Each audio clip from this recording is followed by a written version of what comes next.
Tonight, we walk through doorways that have not known footsteps for centuries.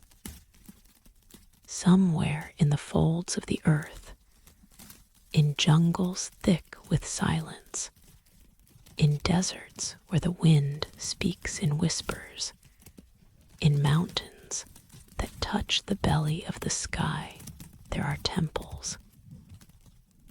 Some stand proud against the horizon, their spires catching the first light of dawn. Others have crumbled into the embrace of the land, their stones scattered like the syllables of a forgotten prayer. And still others wait in darkness, hidden beneath sand or vine, or the simple passage of time. Their altars cold, their sanctuaries still, their gods patient beyond all human measure of patience. This is not a history lesson. It is a pilgrimage, a slow, meditative journey through the sacred spaces that our ancestors built to house the infinite, to honor the invisible, to create a meeting place between the mortal and the eternal. We will not rush. We will not explain away the mystery. We will simply walk and wonder, and let the silence of these holy places seep into the quieting chambers of the mind. The temples we will visit tonight span continents and millennia. Some are famous, their images reproduced on postcards and in documentaries. Others are nearly forgotten, known only to scholars and the devoted few who still make pilgrimage to their weathered stones. But fame and obscurity matter little in the hours before sleep. What matters is the feeling, the sense of standing where countless others have stood, of breathing air that has carried prayers in languages now silent, of touching stone that was placed with devotion by hands that turned to dust long before our grandparents' grandparents were born. Every temple begins with an intention. Someone, somewhere, felt the presence of something sacred and decided that this feeling must be given form. A stone was placed, a wall was raised, a roof was built to shelter the holy from the ordinary weather of the world. And in that act of building, something happened. The space became different from the space around it. It became set apart. It became a threshold. We are about to cross many thresholds tonight. We will enter jungles where temples have been embraced by the patient arms of trees. We will climb mountains where shrines perch on edges that seem to defy gravity itself. We will descend into caves where the first sacred spaces were painted on walls of living rock. We will stand in deserts where sand has buried and revealed the same monuments over and over again, in an endless rhythm of forgetting and remembering. Let the rhythm of these words carry you. Let the images form softly in the darkness behind your closing eyes.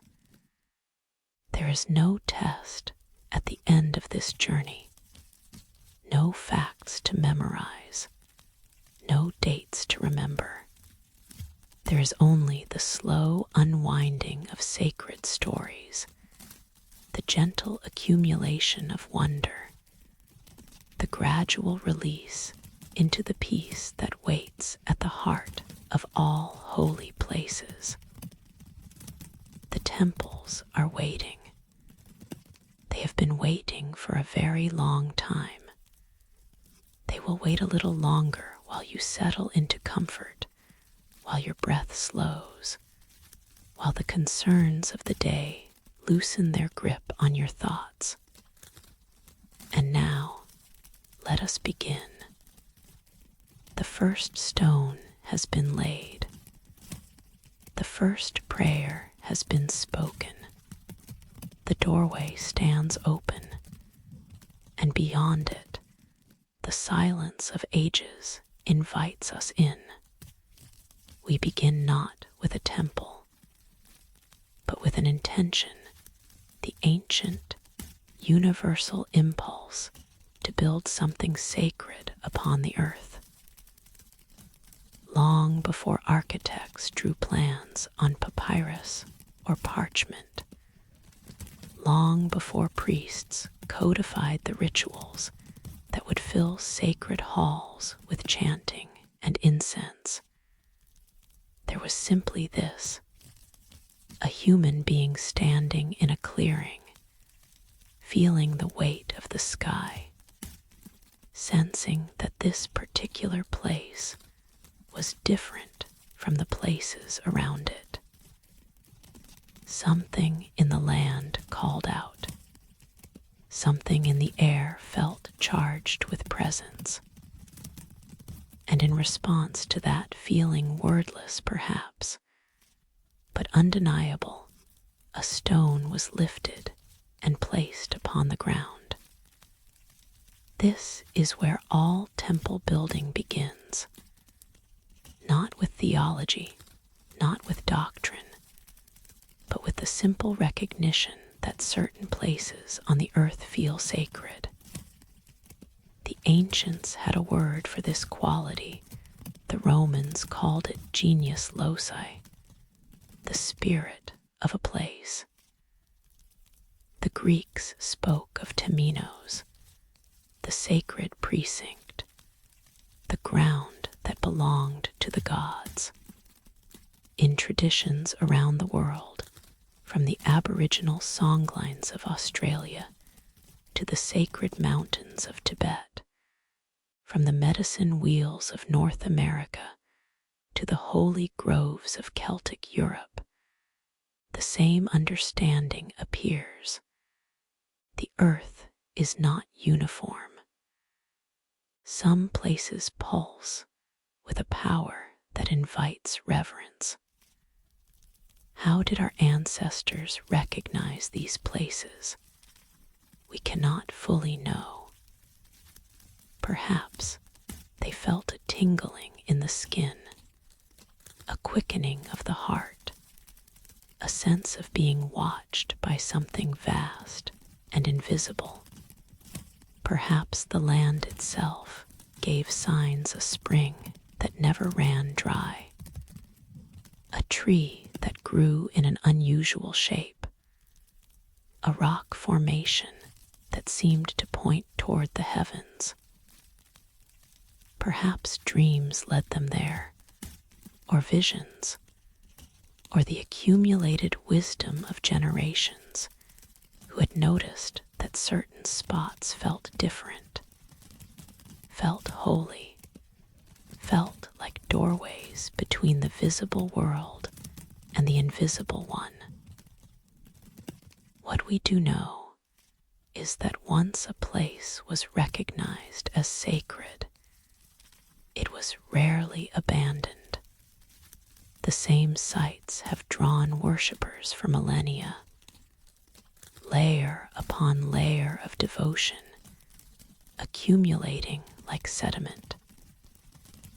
Beneath the great cathedrals of Europe lie the foundations of Roman temples, and beneath those lie older shrines, Celtic and pre-Celtic, reaching back into the mists of prehistory. The Christian churches of Mexico were often built directly upon the pyramids of the Aztecs, which were themselves built upon the ruins of even older structures. Jerusalem, Varanasi, Mecca, these cities have been holy for so long that their origins disappear into legend. The first act of temple building, then, was not construction, but recognition. It was the moment when a human being stopped, looked around, and said, perhaps without words, perhaps with only a sharp intake of breath, here. Here is where the sacred dwells. Here is where we must honor it.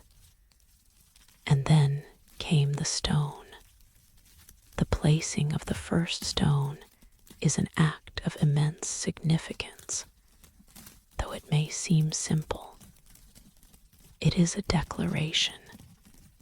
It is a commitment. It says, we will not forget this place. We will mark it so that others may find it. We will begin the work of giving form to the formless, of creating a dwelling for that which has no need of dwellings, but graciously accepts our offerings nonetheless.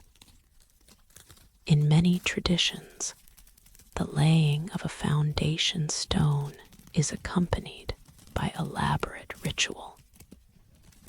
Prayers are spoken. Offerings are made. The stone itself may be anointed with oil or water or blood, substances that carry symbolic weight, that mark the transition from ordinary matter to sacred object. The moment is witnessed, recorded, remembered. It becomes part of the story that the temple will tell for as long as it stands. But before the ritual, before the witnesses, before the recorded history, there was simply the gesture, a hand lifting a stone, placing it deliberately, stepping back. The first temple builder, whoever they were, wherever they lived, could not have known what would follow. They could not have imagined the great structures that would rise from such humble beginnings, the pyramids and pagodas, the cathedrals and mosques, the ziggurats and stupas that would reshape the skylines of continents. They knew only this: something sacred had been felt, and something must be done in response. The stone was their answer. It was the first word in a conversation that continues to this day, the first note in a song that humanity has never stopped singing. Tonight, as you listen to these words, imagine yourself in that first moment. You stand in a clearing, perhaps a forest clearing, perhaps a desert oasis, perhaps a mountain meadow. The air is still. The light is golden, the hour either dawn or dusk. The threshold times when the boundary between worlds grows thin. You feel something. You cannot name it, but you know it is real. It is the presence that mystics have sought in every age, the numinous, the holy, the utterly other that is somehow also utterly intimate. You look down. At your feet, a stone. It is not remarkable, no special color, no unusual shape. But as you bend to lift it, you feel the weight of what you are about to do. This stone will be the first. After it will come others, and then walls, and then roofs, and then generations of worshippers whose prayers will fill the space you are creating. All of that begins here, begins now, begins with this simple act of placing stone upon earth in recognition of something that cannot be seen but can be felt. You place the stone. The sound it makes as it settles is small, ordinary. But something has shifted. The place is different now. It has been claimed, consecrated, set apart. The temple has begun. Thousands of years later, pilgrims will come. They will not know your name or your face. They will not know the feeling that moved through you in that moment of recognition.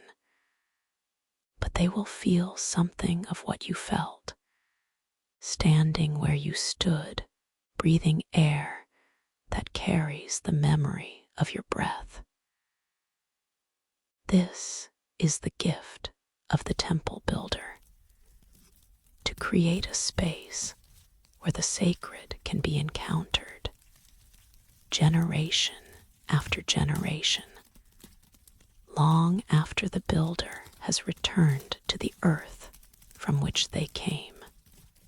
And it all begins with a single stone, laid in silence, in a moment when heaven and earth seemed very close indeed. Deep in the forests of Cambodia, where the monsoon rains fall like curtains of silver, and the roots of strangler figs embrace stone with the patience of centuries, there stands a temple that the world forgot. Angkor Wat rises from the jungle floor like a vision, like a dream made solid, like the impossible memory of a god who once walked the earth. Its 5 towers reach toward the sky in perfect symmetry, their silhouettes reflected in the vast moat that surrounds the complex, creating the illusion that 2 temples exist, one pointing upward to heaven, one pointing downward to the underworld, and between them, the thin line of water that separates and connects all worlds. The temple was built in the 12th century by King Suryavarman II, a monarch whose ambition matched his devotion. He dedicated it to Vishnu, the preserver god of the Hindu Trinity, and he designed it as a representation of Mount Meru, the sacred mountain at the center of the universe. Every measurement, every proportion, every carved relief was calculated to align with cosmic principles. The temple is not merely a building, but a model of the cosmos, a 3-dimensional mandala, a stone prayer that speaks in the language of geometry and symbol. At its height, Angkor was the largest city in the world. Nearly 1 million people lived within its greater boundaries, their lives organized around the vast temple complexes that dotted the landscape. The Khmer Empire controlled much of Southeast Asia, and Angkor was its beating heart, a center of religion, politics, art, and trade that drew visitors from as far away as China and India. The wealth that flowed through the city seemed inexhaustible. The power that radiated from its throne seemed eternal. And then, slowly, it all unraveled. The causes of Angkor's decline are still debated by historians. Climate change may have played a role. Prolonged droughts, followed by devastating floods, disrupting the elaborate water management system that sustained the city's agriculture. Wars with neighboring kingdoms took their toll. The shift from Hinduism to Buddhism changed the religious landscape, and the new faith favored simpler, less monumental expressions of devotion. Whatever the reasons, by the 15th century, the great city was largely abandoned. The court moved elsewhere. The population dispersed. The jungle, held at bay for centuries by human effort, began its slow advance. Imagine those first years of abandonment. The last priests performing the last rituals, their voices echoing in galleries that had once rung with the chanting of thousands. The last caretakers sweeping leaves from courtyards, knowing that soon there would be no one to continue their work. The last pilgrims making their final offerings, walking backward out of the sanctuary, reluctant to turn their faces from the divine presence they were leaving behind. And then silence. The footsteps stopped. The chanting ceased. The incense was no longer lit, and the smoke that had risen for centuries toward the heavens rose no more. The jungle did not rush in. It crept. First the grasses, seeding in the cracks between paving stones. Then the bushes, finding purchase in the fertile soil that accumulated in corners and courtyards. Then the trees slowly, tenderly, with a patience that makes human lifetimes seem like heartbeats. The strangler figs were the most dramatic, their seeds deposited by birds on the temple roofs, their roots descending like fingers, like tentacles, like the slow caress of a lover who has all of eternity to complete the embrace. The roots grew into the stones, around the stones, through the stones. They followed the mortar lines, exploiting every weakness, every gap, every opportunity. In some places, the trees now hold the temples together, their roots so intertwined with the masonry that to remove them would bring the walls crashing down. In other places, they have pushed the stones apart, toppling towers, collapsing galleries, reclaiming for the forest what had been taken from it centuries before. For 400 years, Angkor Wat slept beneath its green blanket. It was not entirely forgotten. Local people continued to visit, to pray, to maintain a thin thread of devotion that linked the present to the past. Buddhist monks established a small presence, keeping the most sacred spaces clear of vegetation, performing rituals that adapted the Hindu temple to Theravada practice.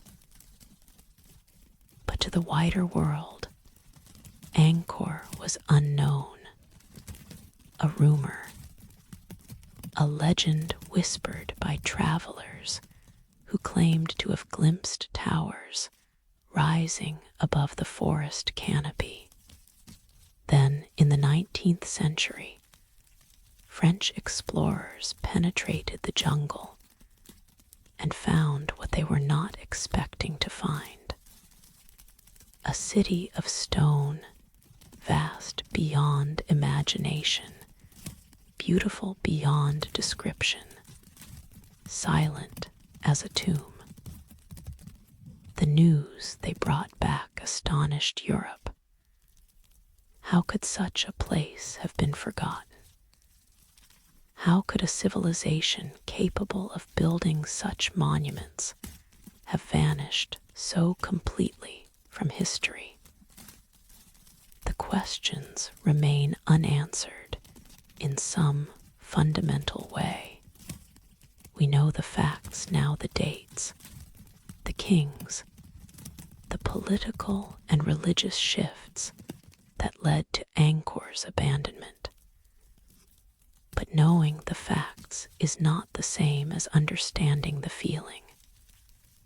Standing in the ruins today, watching the morning mist rise through the galleries, listening to the calls of birds that have made their homes in the carved niches, where gods once stood, one feels the mystery intact, undiminished by scholarship, untouched by explanation. Tonight, let us walk through Angkor as dreamers, not as tourists. Let us enter through the western gate, crossing the moat on a causeway lined with stone nagas, the serpent spirits that guard the threshold between worlds. Let us pass through galleries where the entire Ramayana has been carved in relief, the epic story flowing across the walls like a river of stone. Let us climb the steep stairs to the central sanctuary, where the tower rises above the forest canopy, and the first light of dawn catches the lotus bud finials and sets them glowing like flames. The gods are still here. Not the statues, many of those were taken long ago, carried off by kings and colonizers, displayed now in museums far from the jungle that birthed them. But the presence remains. Something in the alignment of the stones, something in the proportions of the spaces, something in the way the light falls through doorways at certain hours of certain days. Something continues to function, continues to do what a temple is meant to do, to provide a meeting place between the human and the divine. The jungle swallowed Angkor, but it did not digest it. The temple endured, transformed by its centuries of sleep, but not destroyed. And now it wakes again, receiving pilgrims from around the world, hearing prayers in languages its builders never knew, serving purposes that have evolved, but not ended. Some sacred places are stronger than the forces that try to claim them. Some temples outlast empires, outlast religions, outlast the very civilizations that built them. Angkor is such a place patient, enduring, waiting in the jungle for the next wave of devotees to cross its ancient moat and climb its worn stairs toward a heaven that has never stopped shining above its silent towers. In the high Andes, where the air is thin and the stars seem close enough to touch, the Inca built a city in the clouds, a sanctuary so secret that the Spanish conquistadors, who destroyed so much of Andean civilization, never found it. Machu Picchu rests on a saddle between two peaks, Huayna Picchu and Machu Picchu Mountain, at an elevation of nearly 8,000 feet above sea level. Below, the Urubamba River carves its ancient path through a canyon so deep that the waters are invisible from above, audible only as a distant murmur, a whisper from the world of the living to the world of the sacred. Above, the Andean sky stretches in an arc of blue so intense it seems painted, its clarity a gift of the thin atmosphere, its stars at night so numerous and bright that the Inca saw in them a river of light, the Milky Way, which they called Mayu, and which they believed carried the souls of the dead to their eternal rest.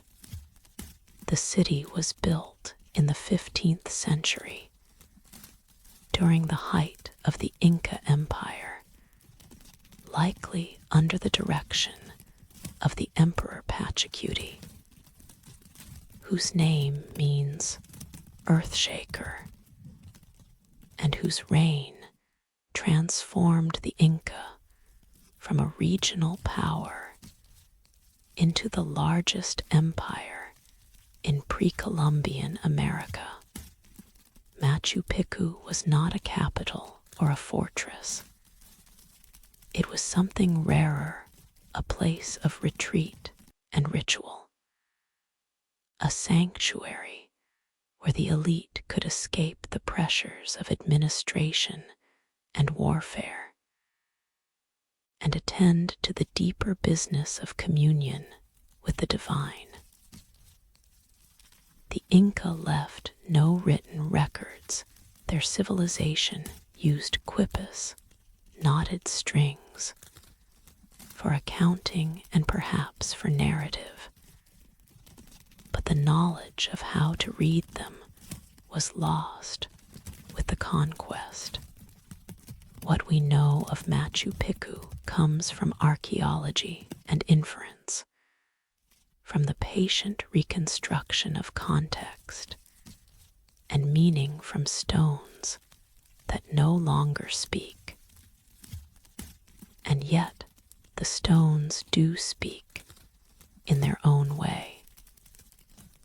The precision of their fitting, the alignment of their structures with celestial events, the care with which water was channeled and spaces were organized, all of this tells a story. Even if we cannot translate every word, the most sacred space in Machu Picchu is the Intihuatana, a carved stone pillar whose name means hitching post of the sun. The stone is positioned so that at the spring and autumn equinoxes, the sun stands directly above it, casting no shadow. The Inca believed that at these moments, the sun was ritually tied to the stone, preventing it from wandering too far north or south, ensuring the return of warmth and life to the world. The ceremony that was performed here has been lost, but the stone remains, its angles still aligned with the celestial mechanics that have not changed since the priests first calibrated their calendar by starlight.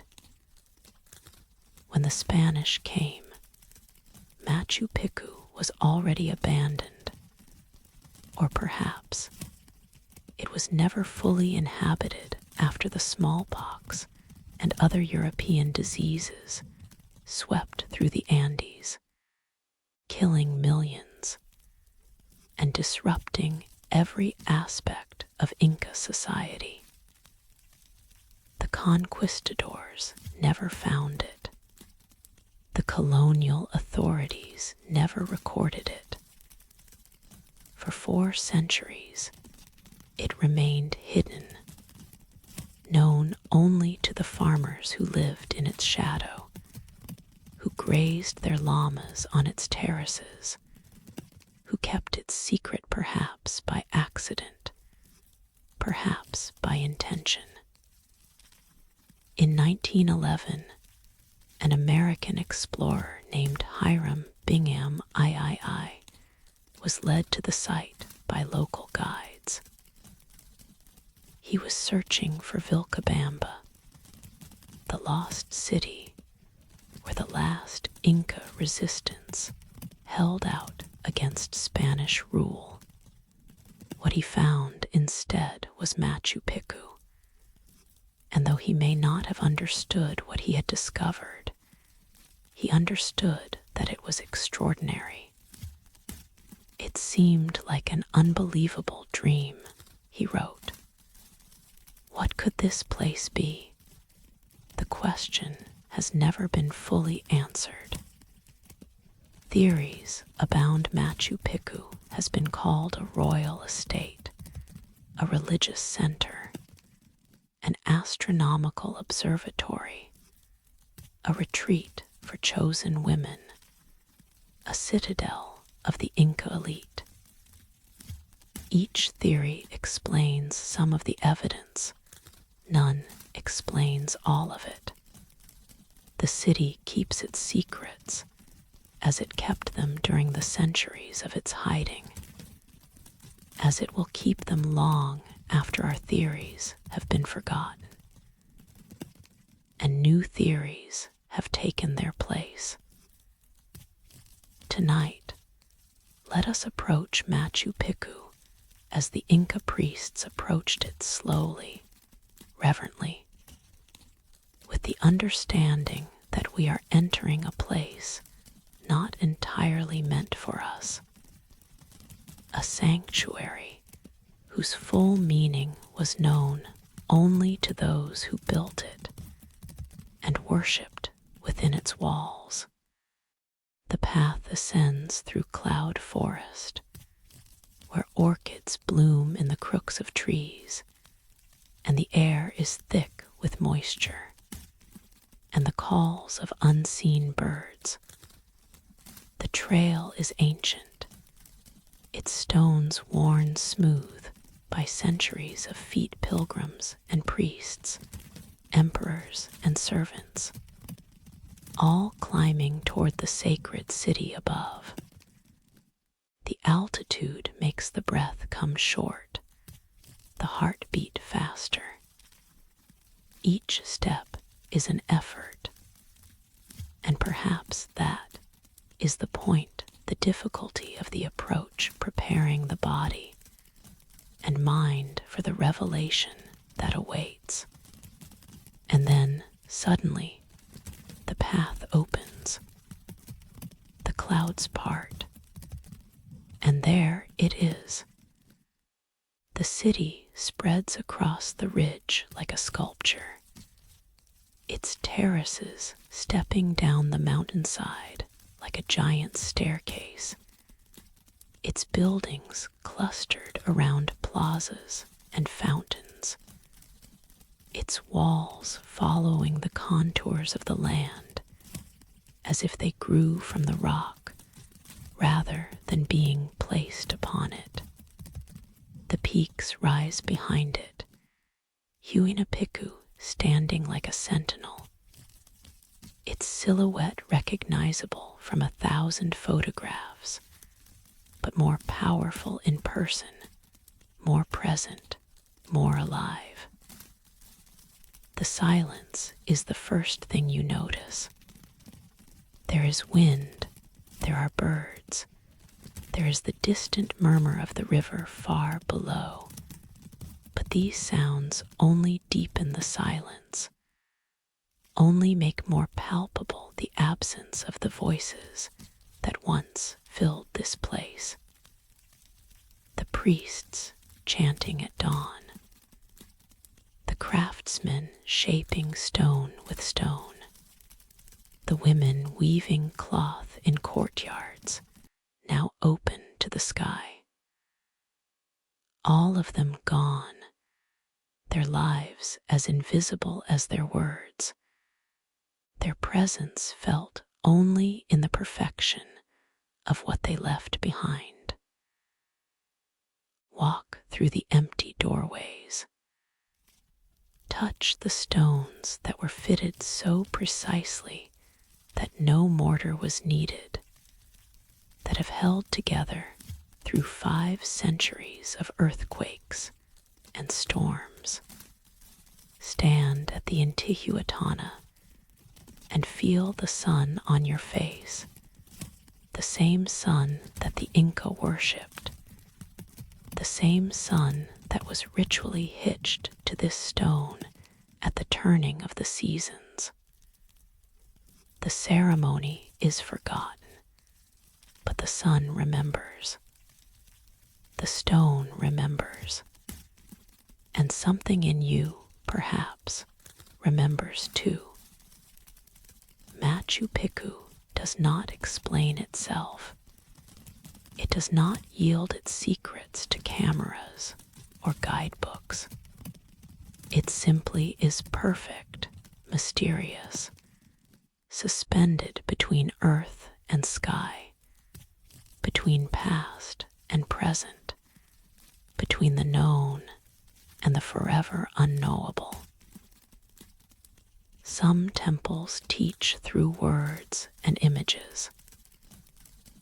This temple teaches through silence, through beauty, through the ache of standing in a holy place that can be visited but never possessed. In western India, where the Deccan Plateau rises from the coastal plains, there is a temple that was not built, but excavated, carved downward into living rock. A mountain transformed into a shrine through the patient removal of everything that was not sacred. The Kailasa temple at Ellora is perhaps the most ambitious sculptural project in human history. It required the removal of an estimated 200,000 tons of basalt rock, carved from the top down over a period that may have spanned generations. Unlike conventional buildings, which are constructed from the ground up, Kailasa was created by subtraction. The sculptors began at the summit of the rock face and worked their way down, revealing the temple that existed, they believed, within the stone, waiting to be set free. The temple is dedicated to Shiva, the destroyer and transformer of the Hindu Trinity, and it represents his celestial abode on Mount Kailasa in the Himalayas. the structure that emerges from the excavation is not a simple shrine, but a complete temple complex, a main sanctuary, subsidiary shrines, elaborately carved halls, galleries, and courtyards, all connected, all of a piece, all carved from the same mass of volcanic rock that forms the hillside. Standing before Kailasa, the mind struggles to comprehend what the eyes are seeing.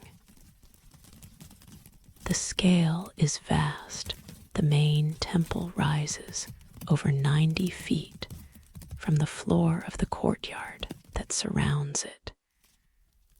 Its tower carved with intricate details that seem impossible given the tools available to 8th century craftsmen. The depth is equally impressive to reach the temple's entrance. One descends into a trench that has been cut some 100 feet deep into the rock, creating an artificial canyon whose walls are decorated with monumental sculptures of gods and guardians, elephants and lions, scenes from mythology rendered in stone. How was it done? The question haunts everyone who visits Ellora.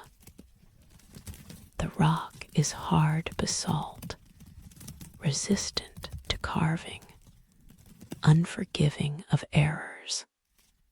There is no room for mistakes when working from the top down. A miscalculated cut cannot be corrected, cannot be patched over, cannot be hidden.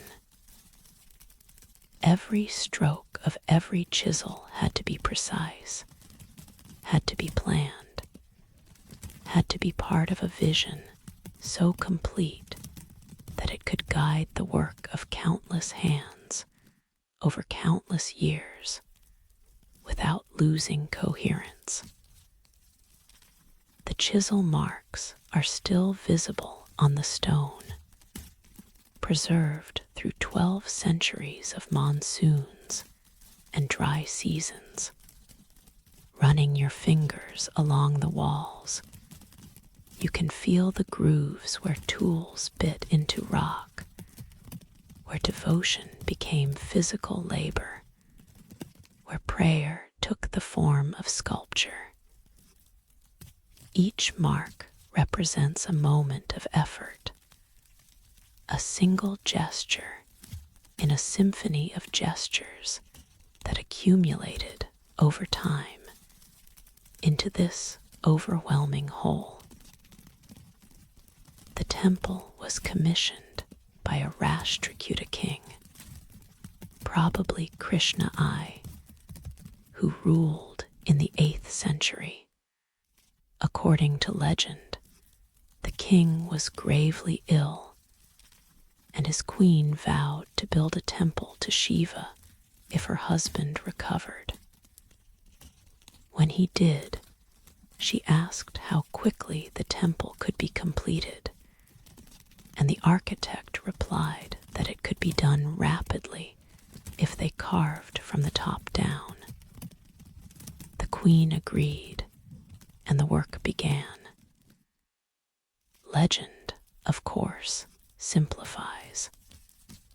The actual construction likely took decades, perhaps the better part of a century, involving thousands of workers whose names are lost to history. They were not slaves. The evidence suggests that temple building in medieval India was performed by guilds of skilled craftsmen, specialists in different aspects of the work, who moved from project to project across the subcontinent. These were artisans professionals, people who had dedicated their lives to the art of transforming stone into devotion. Tonight, let us descend into the carved darkness of Ellora. Let us enter as pilgrims entered, moving from the brightness of the plateau into the shadows of the excavated canyon, feeling the temperature drop as the walls rise around us, cutting off the sun, creating a world apart from the world above.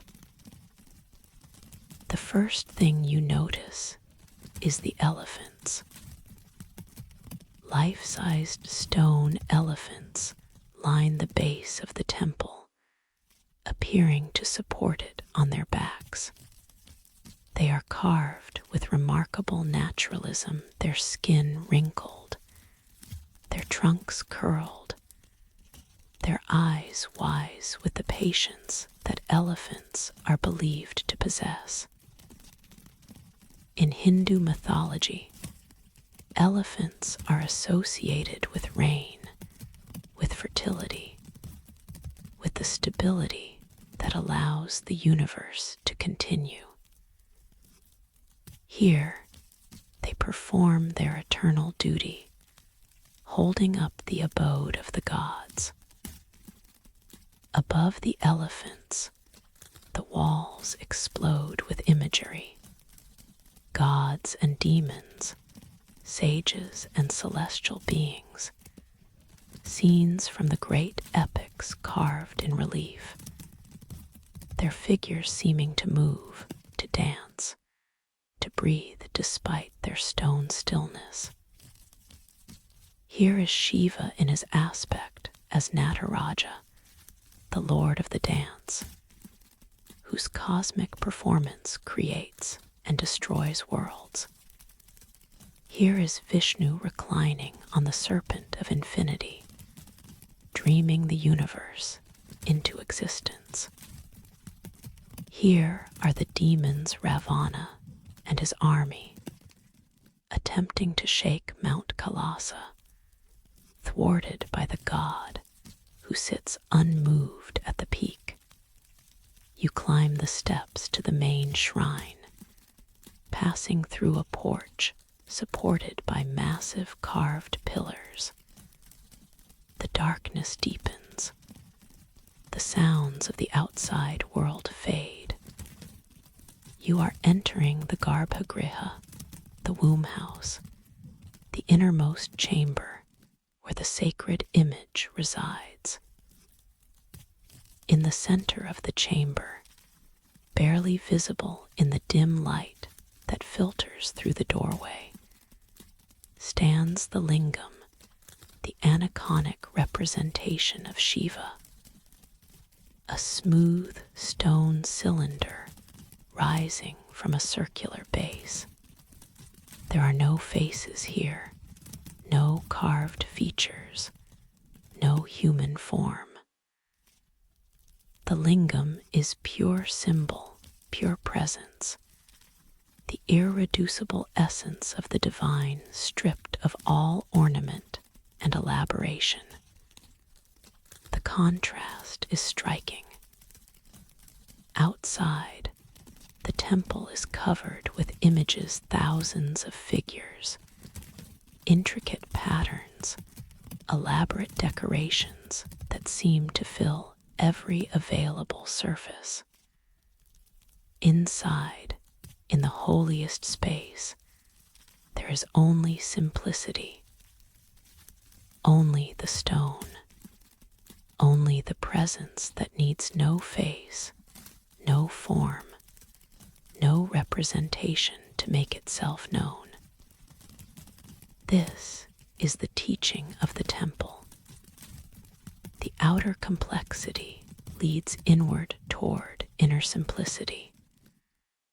The carved abundance of the exterior prepares the devotee for the carved absence of the interior. All the images, all the stories, all the gods and demons are pointing towards something beyond image and story, the formless source from which all forms arise, the silence beneath all sound, the darkness from which all light emerges. 200,000 tons of stone were removed to create this emptiness, this void at the heart of the mountain. The sculptors carved everything away until nothing remained but the essential, the lingam in the darkness, the presence in the absence, the God who dwells not in the stone, but in the space the stone creates. Close your eyes now and feel that darkness. Feel the carved silence of Ellora surrounding you, holding you, inviting you into the stillness at the center of all sacred things. The desert remembers what the wind forgets. Beneath the dunes of Egypt, beneath the sands of Mesopotamia, beneath the parched earth of forgotten oases, temples lie buried, some discovered, most still hidden, all waiting. There is a rhythm to the desert that those who live in greener lands rarely understand. The wind blows and the sand moves. Dunes shift, sometimes by inches, sometimes by miles. What was exposed yesterday may be buried tomorrow. What was buried for centuries may emerge briefly before the sand claims it again. The desert is not static, it breathes, it flows, it conceals and reveals according to patterns that human beings can observe but never control. The great civilizations that arose in desert lands understood this rhythm.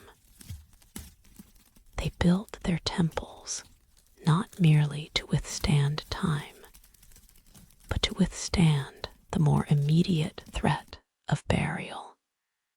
They raised their monuments on high ground, oriented their entrances to avoid the prevailing winds, stationed armies of priests and servants to keep the sacred spaces clear. But empires fall, priesthoods disperse, and the sand eventually has its way. Abu Simbel stands at the southern edge of Egypt, where the Nile flows through Nubia before entering the desert. The temple was carved directly into the sandstone cliffs by order of Rameses the Great, the pharaoh who reigned for 66 years, who fathered over 100 children, who was so determined to be remembered that he inscribed his name on nearly every monument in Egypt, including many that his predecessors had built. 4 colossal statues of the pharaoh guard the entrance, each one over 60 feet tall, each one carved from the living rock of the cliff face.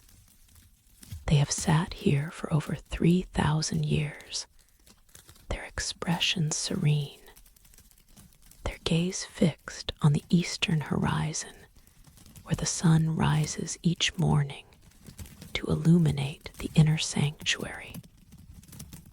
Twice a year, at dawn on the equinoxes, a shaft of sunlight penetrates the darkness of the temple and falls upon the faces of the gods within Amun-Ra, Ra-Horakhti, and the deified Rameses himself, sitting in eternal council in the darkness. But for centuries, none of this could be seen. The sand had come, grain by grain, year by year, until the temple was buried almost to the crowns of its colossal guardians. The local people knew something was there, a massive head protruding from the dune, features weathered but unmistakable. But the world had forgotten Abu Simbel, as it had forgotten so much of ancient Egypt, as it had forgotten that the desert was once the cradle of civilization. In 1813, a Swiss explorer named Johann Ludwig Burckhardt stumbled upon the site. He saw the heads rising from the sand, recognized their significance, but could not excavate them himself. It would be another 4 years before the Italian explorer Giovanni Belzoni organized a dig, clearing enough sand to reveal the doorway, to enter the darkness that had been sealed for over 1,000 years.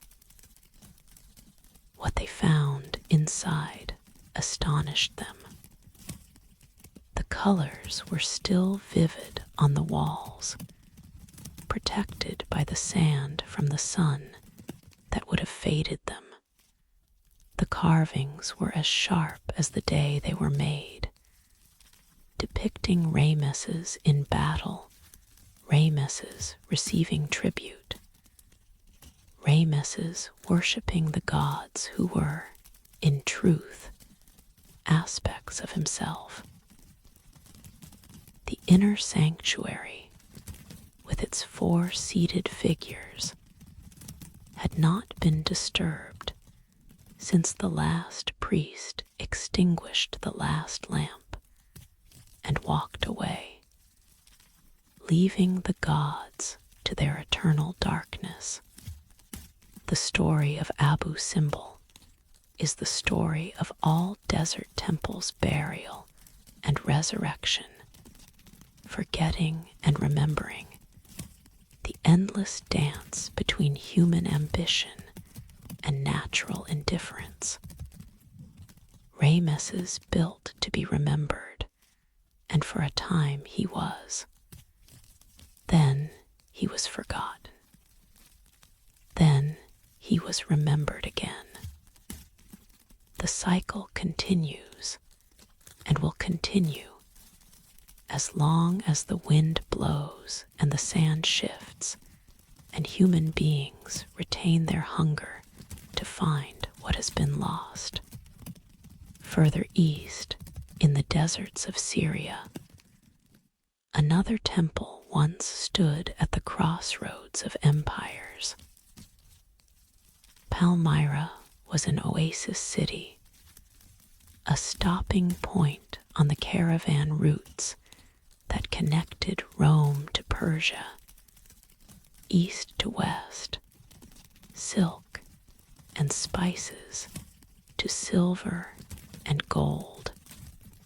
Its Temple of Bel was one of the wonders of the ancient world, a vast complex dedicated to the Mesopotamian god, whose name means Lord, whose worship spread across the ancient Near East in various forms, whose temple at Palmyra represented a fusion of Greek, Roman, and Syrian architectural traditions.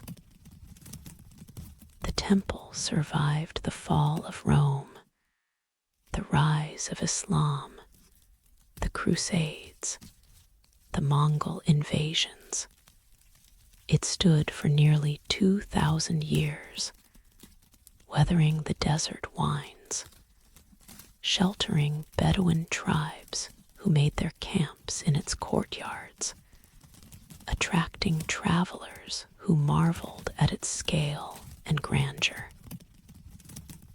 The sand threatened it, as sand threatens all desert monuments, but human reverence kept it clear, kept it standing, kept it serving as a landmark and a refuge in the vast emptiness of the Syrian desert. And then, in our own time, it was destroyed not by nature, but by human hands, not by the slow erosion of centuries, but by the sudden violence of ideology. The loss of the Temple of Bel is a wound that scholars and devotees of history will feel for generations. What the desert could not bury, what time could not erode, was erased in moments by those who feared the power of the ancient, who could not tolerate the presence of gods they did not control. But destruction is not the end of the story. The photographs remain. The memories remain. The fragments that were scattered can be studied, analyzed, perhaps one day reassembled. And the desert remains, patient as always, willing to receive whatever remains of what was lost, willing to cover and preserve, and perhaps, in some distant century, reveal again what has been buried. Tonight, let us hold both images, the temple buried and the temple destroyed, the sand that conceals and the hands that demolish. Both are part of the story of sacred places. Both remind us that nothing built is permanent, that every temple exists in a state of negotiation with the forces that would claim it back. Somewhere in the desert tonight, a column is emerging from a dune. The wind has shifted, the sand has moved, and stone that has not seen starlight for centuries is slowly appearing, inch by inch, grain by grain. No one may be there to see it. The desert keeps its revelations private, sharing them only with those who happen to pass at the right moment, who happen to look in the right direction, who happen to recognize the significance of a shape in the sand. The temples wait. They have been waiting for a very long time. They will wait longer still, through cycles of burial and emergence, forgetting and remembering, destruction and reconstruction. The sand shifts, the wind blows, and beneath it all, the sacred endures patient, silent, confident that its time will come again. In the golden light of Myanmar, where the Irrawaddy River winds through plains of ancient pagodas, there is a temple that seems to defy the laws of earth and gravity, a massive boulder crowned by a small stupa, balanced on the edge of a cliff, held in place by faith alone. Kayaktiyo, known to the world as the Golden Rock, rests on a ledge of Mount Kayaktiyo in eastern Myanmar, tilted at an angle that appears to defy physics. The boulder is approximately 25 feet in circumference, covered entirely in gold leaf applied by countless pilgrims over countless generations. At its summit sits a small stupa, 7.5 meters tall, housing what believers say is a single hair of the Buddha, a relic of such power that it holds the massive stone in place, preventing it from tumbling into the valley below.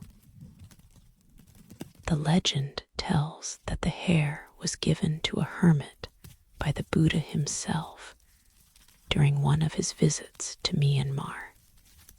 The hermit carried the relic in his topknot for years, seeking a boulder shaped like his own head on which to enshrine it. When he found the stone at Göbekli, he enlisted the help of the king, who possessed supernatural powers and was able to retrieve the perfect rock from the bottom of the sea. The stone was transported through the air to its present location, where it has balanced ever since, held by the power of the sacred hair. Science offers other explanations, of course. Geologists point to the particular composition of the rock, to the way the underlying ledge supports its weight, to the centuries of gold leaf that have filled cracks and stabilized the surface. They speak of angles and vectors, of gravity and friction, of the natural processes that can create formations that appear miraculous, but are merely unusual. But tonight, we are not scientists. We are pilgrims, approaching the golden rock as pilgrims have approached it for over 1,000 years on foot, in faith, with the understanding that some things need not be explained to be experienced, need not be understood to be true. The journey begins at the base of Mount Göbekli, where trucks and buses deposit visitors for the final ascent. The path winds upward through forest, past shrines and rest houses, past vendors selling offerings and souvenirs, past pilgrims of all ages making their way toward the summit. Some walk, some are carried in sedan chairs, some climb on hands and knees, their progress a prayer, their effort an offering. The air grows cooler as you climb. The sounds of the valley fade. The forest thins, and glimpses of the rock begin to appear through the trees' golden flashes, catching the sunlight, promising what lies ahead. The anticipation builds with each step, each turn in the path, each moment of exertion that brings you closer to the goal. And then you arrive. The first sight of the golden rock at close range is overwhelming. It is larger than you expected, more golden, more impossible. It truly appears to float, to hang in space, to defy every rule of how heavy things behave. The gap beneath it, the visible space between the boulder's base and the cliff's edge seems to dare you to disbelieve, to dismiss what your eyes are telling you, to explain away the miracle.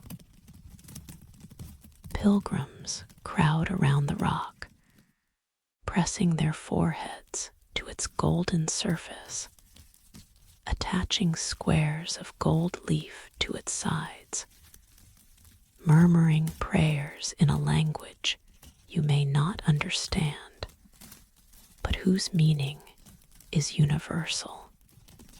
They come from all over Myanmar and beyond, monks in saffron robes, families with small children, elderly devotees who have made this pilgrimage many times before, and young visitors experiencing it for the first time.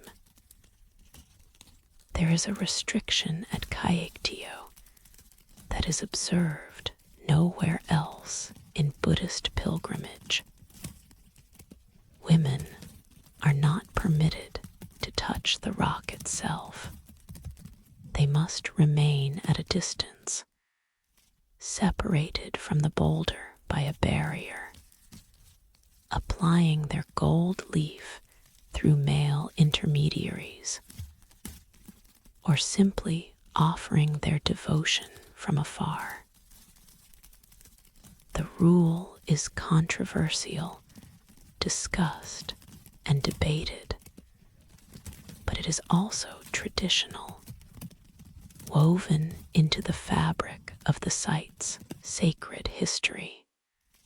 The women who come here accept it, not necessarily with agreement, but with the understanding that sacred places often have their own rules, their own logic, their own requirements that may not align with the values of the modern world.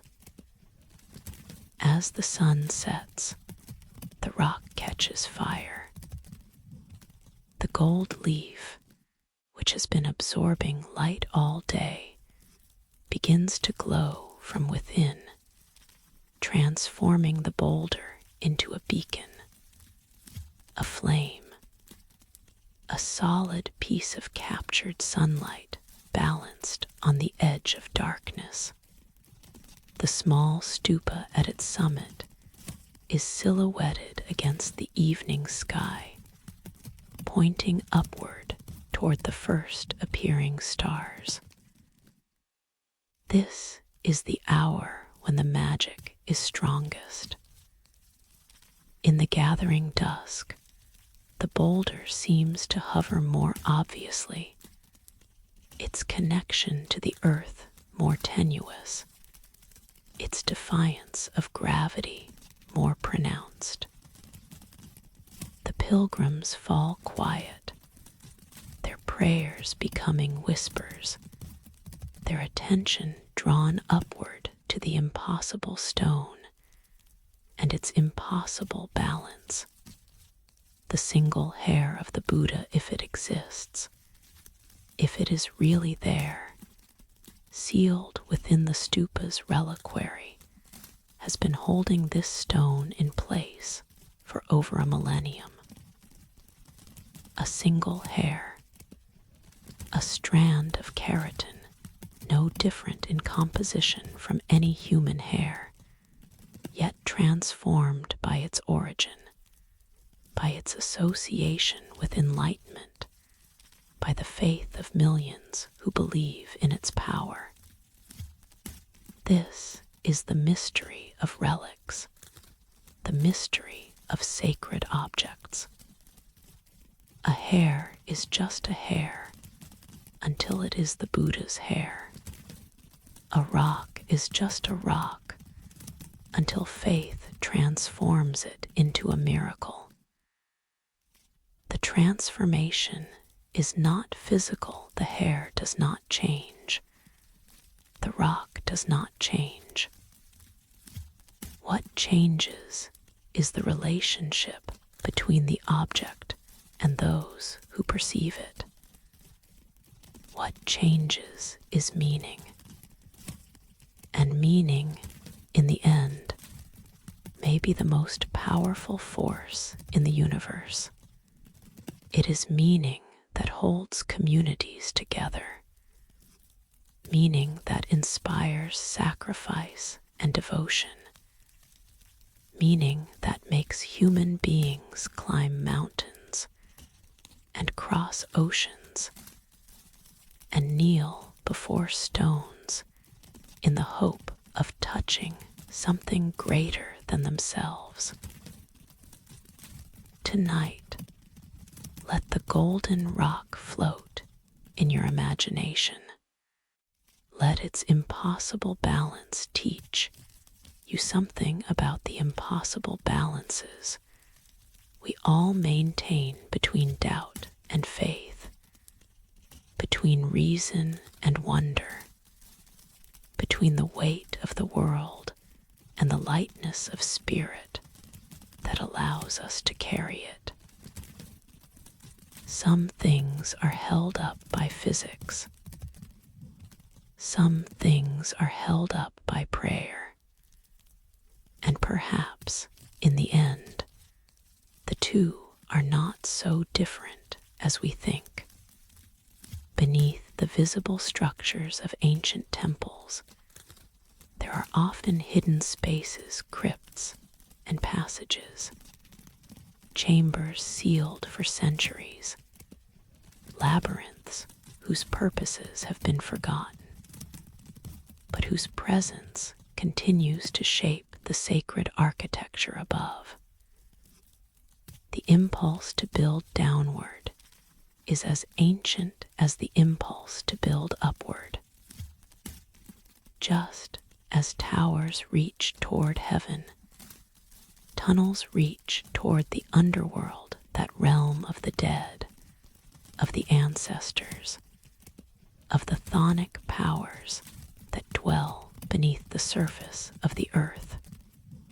A temple without a basement is incomplete, a body without roots, a tree that might topple in the first strong wind. On the island of Malta, in the central Mediterranean, there is an underground temple that predates the pyramids of Egypt by over 1,000 years.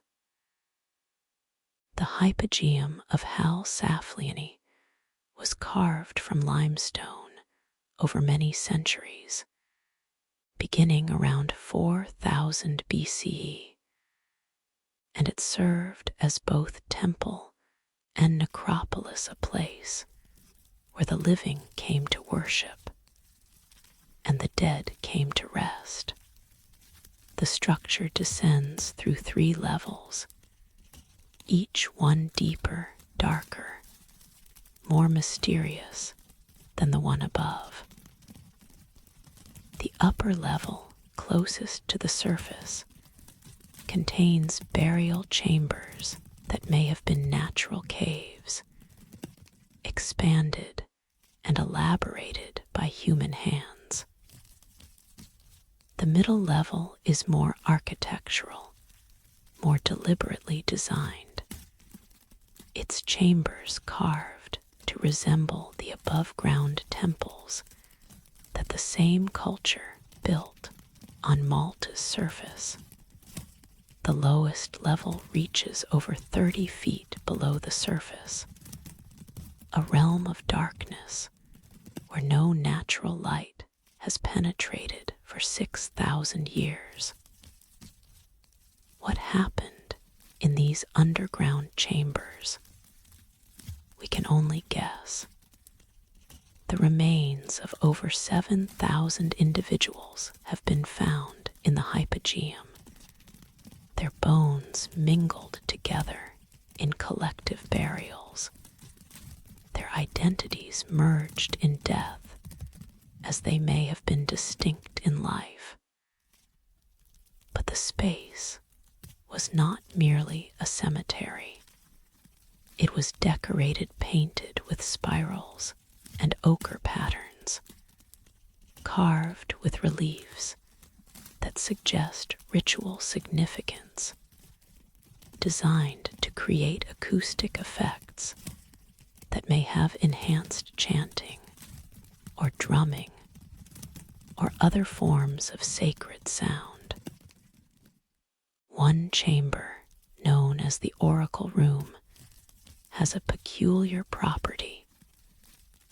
When a voice speaks from a specific niche in the wall, the sound resonates through the entire complex, amplified and transformed, taking on an otherworldly quality.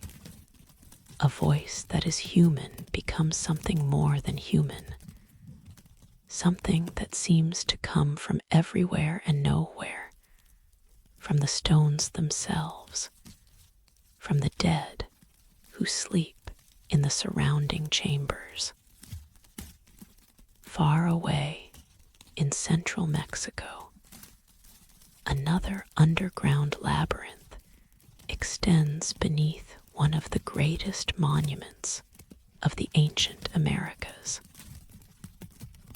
The Pyramid of the Sun at Teotihuacan rises over 200 feet above the Avenue of the Dead, its massive bulk visible for miles across the Valley of Mexico. But beneath it, hidden from the thousands of tourists who climb its steps each year, there is a cave, a natural tunnel that may have determined the entire layout of the ancient city. The tunnel runs for over 300 feet, ending in a chamber that has been shaped by human hands into a four-lobed clover pattern.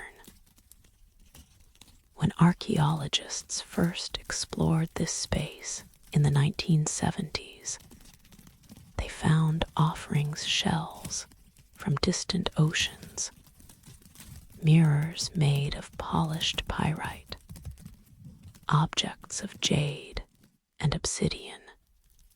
The cave had been sacred, a place of pilgrimage, perhaps the original reason why Teotihuacan was built where it was built. In Mesoamerican cosmology, caves were entrances to Xibalba, the underworld, the realm of the dead, of the gods of death, of the forces that had to be appeased if the living were to flourish. A pyramid built over a cave was therefore doubly powerful, connecting the heights of heaven with the depths of the underworld, creating a vertical axis that linked all realms of existence. We do not know what rituals were performed in the cave beneath the Pyramid of the Sun. The people of Teotihuacan left no written records that we can read. Their language, their beliefs, even their name for themselves, remain unknown. They vanished around the 7th century, leaving their great city to be discovered and wondered at by the Aztecs, who found it abandoned and gave it the name we still use, Teotihuacan, the place where the gods were made. Tonight, let us descend. Let us leave the surface world with its sunlight and certainty, and enter the darkness that waits below. The passage is narrow. You must crouch, must sometimes crawl, must feel your way forward with hands outstretched, touching walls that have been smoothed by the passage of countless bodies over countless years. The air is different here, cool, damp, heavy, with the smell of stone and earth.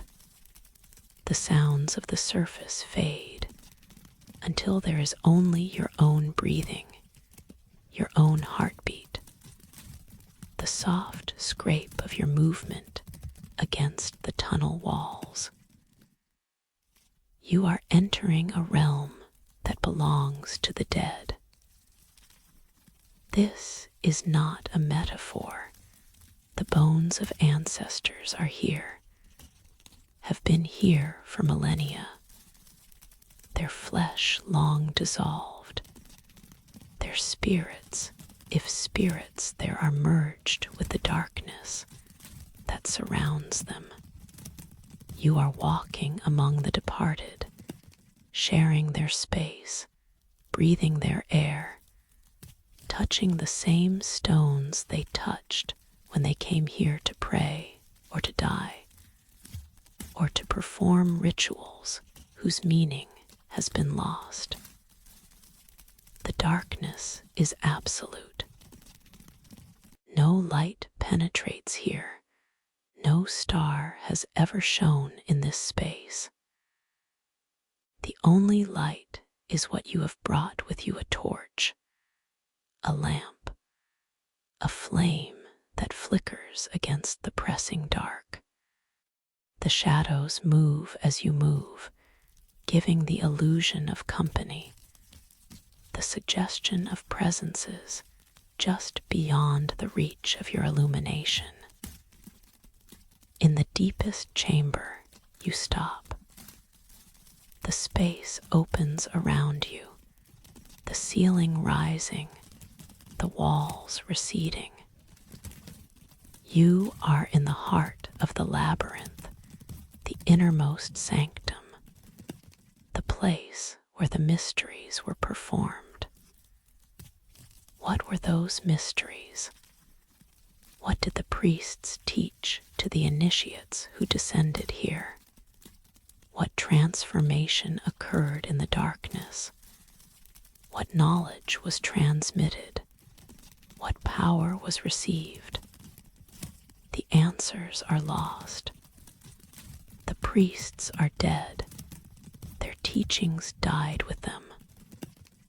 The initiates who emerged from these passages, changed in ways we cannot understand, are dust now, their experiences as inaccessible as the experiences of the dead they joined in the darkness. But the darkness remains. The labyrinth remains.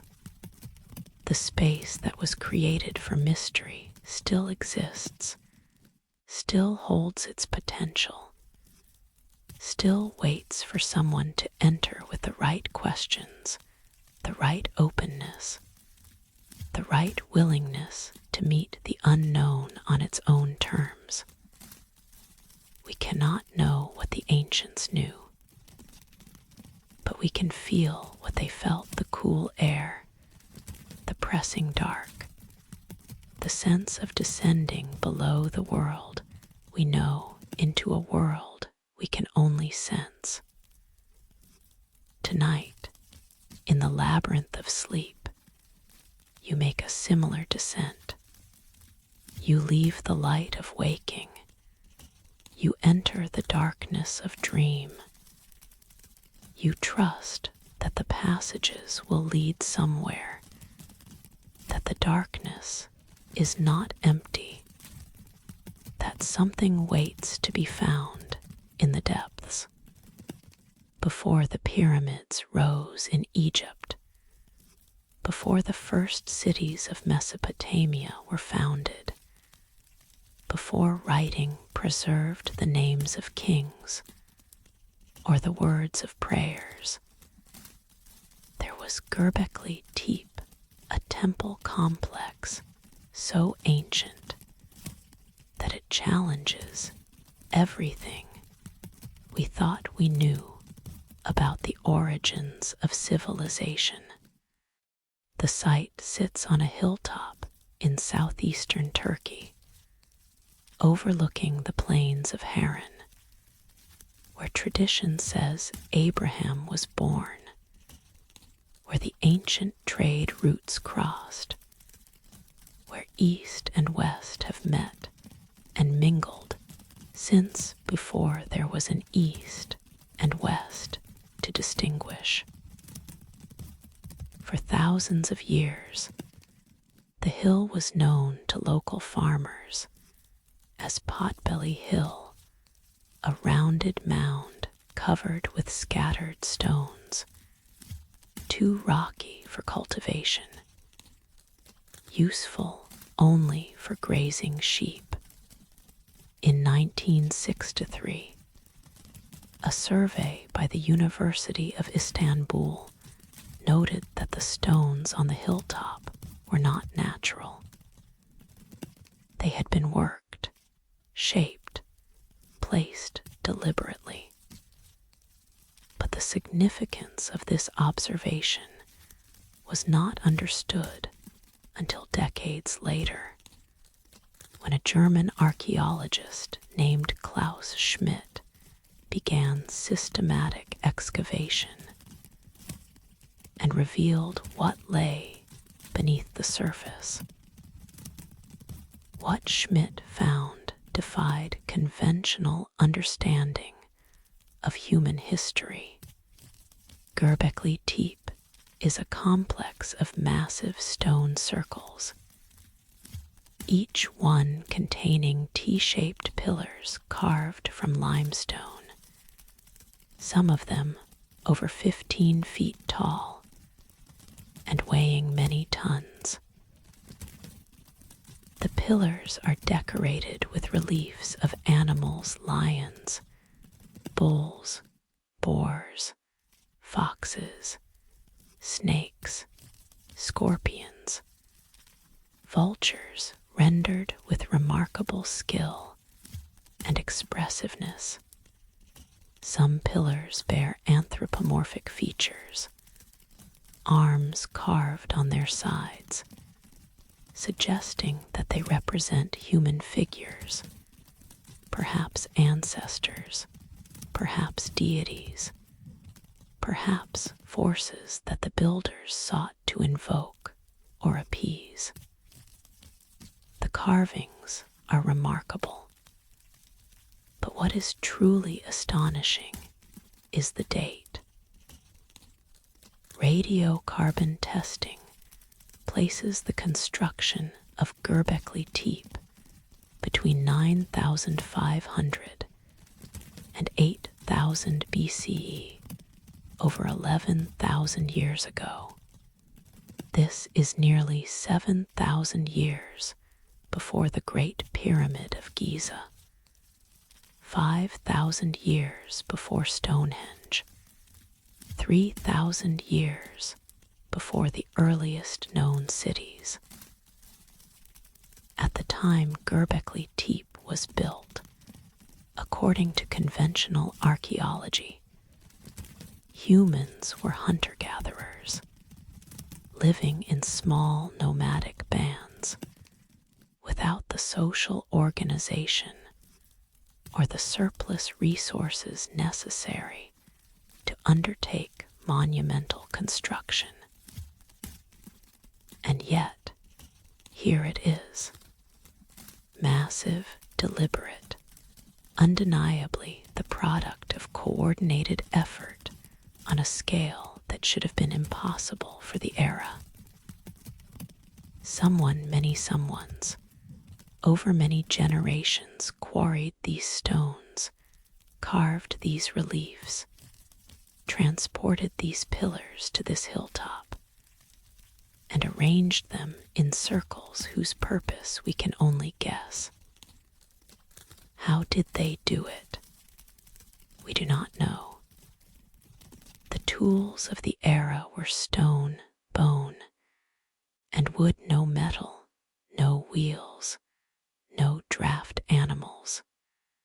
The logistics of moving multi-ton pillars up a hillside with such technology beggars imagination.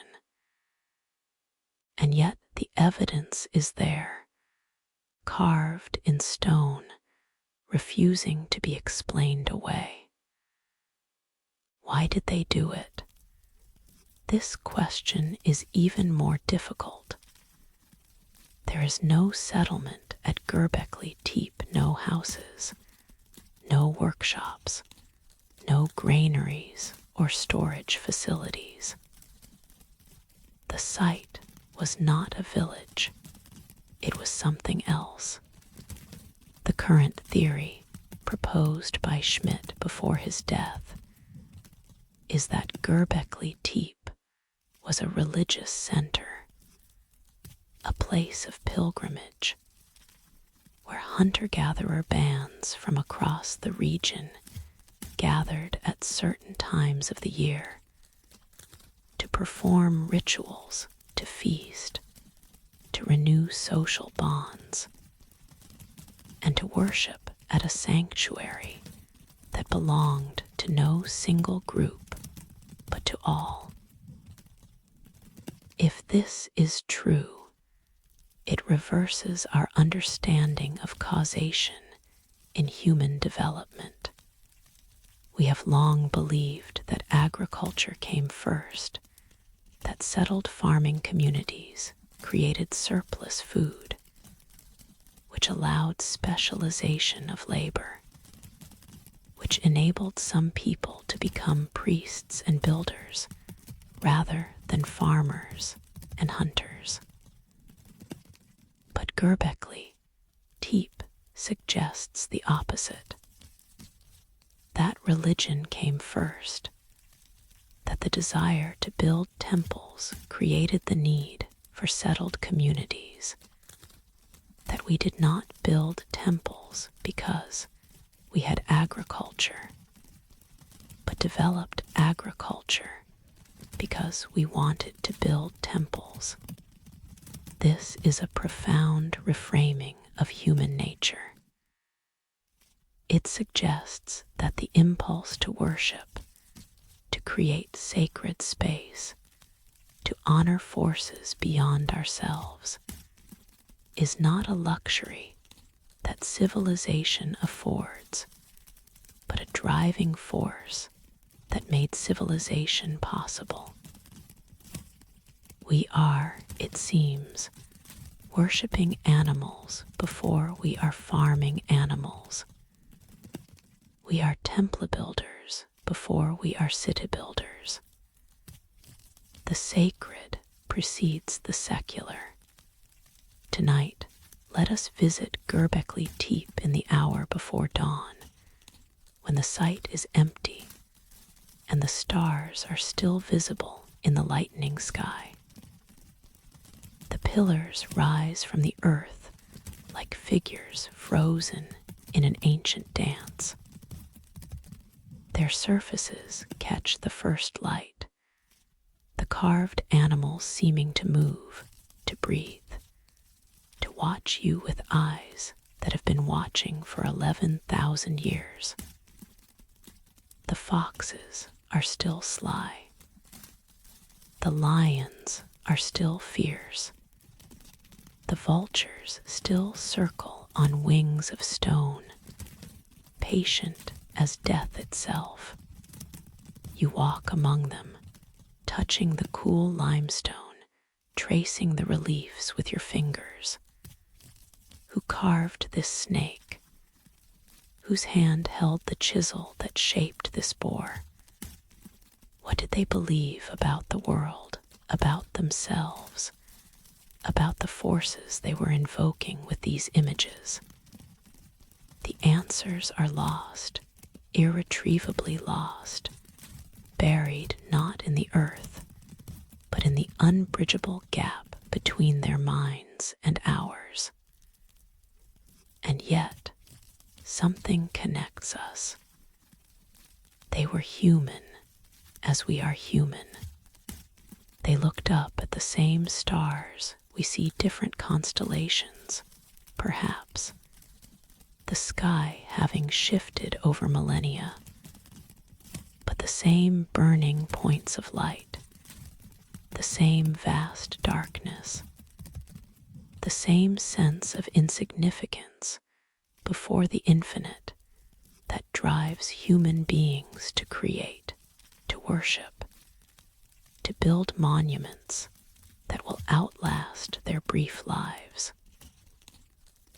What did they know that we have forgotten? The question haunts everyone who visits Göbekli Tepe.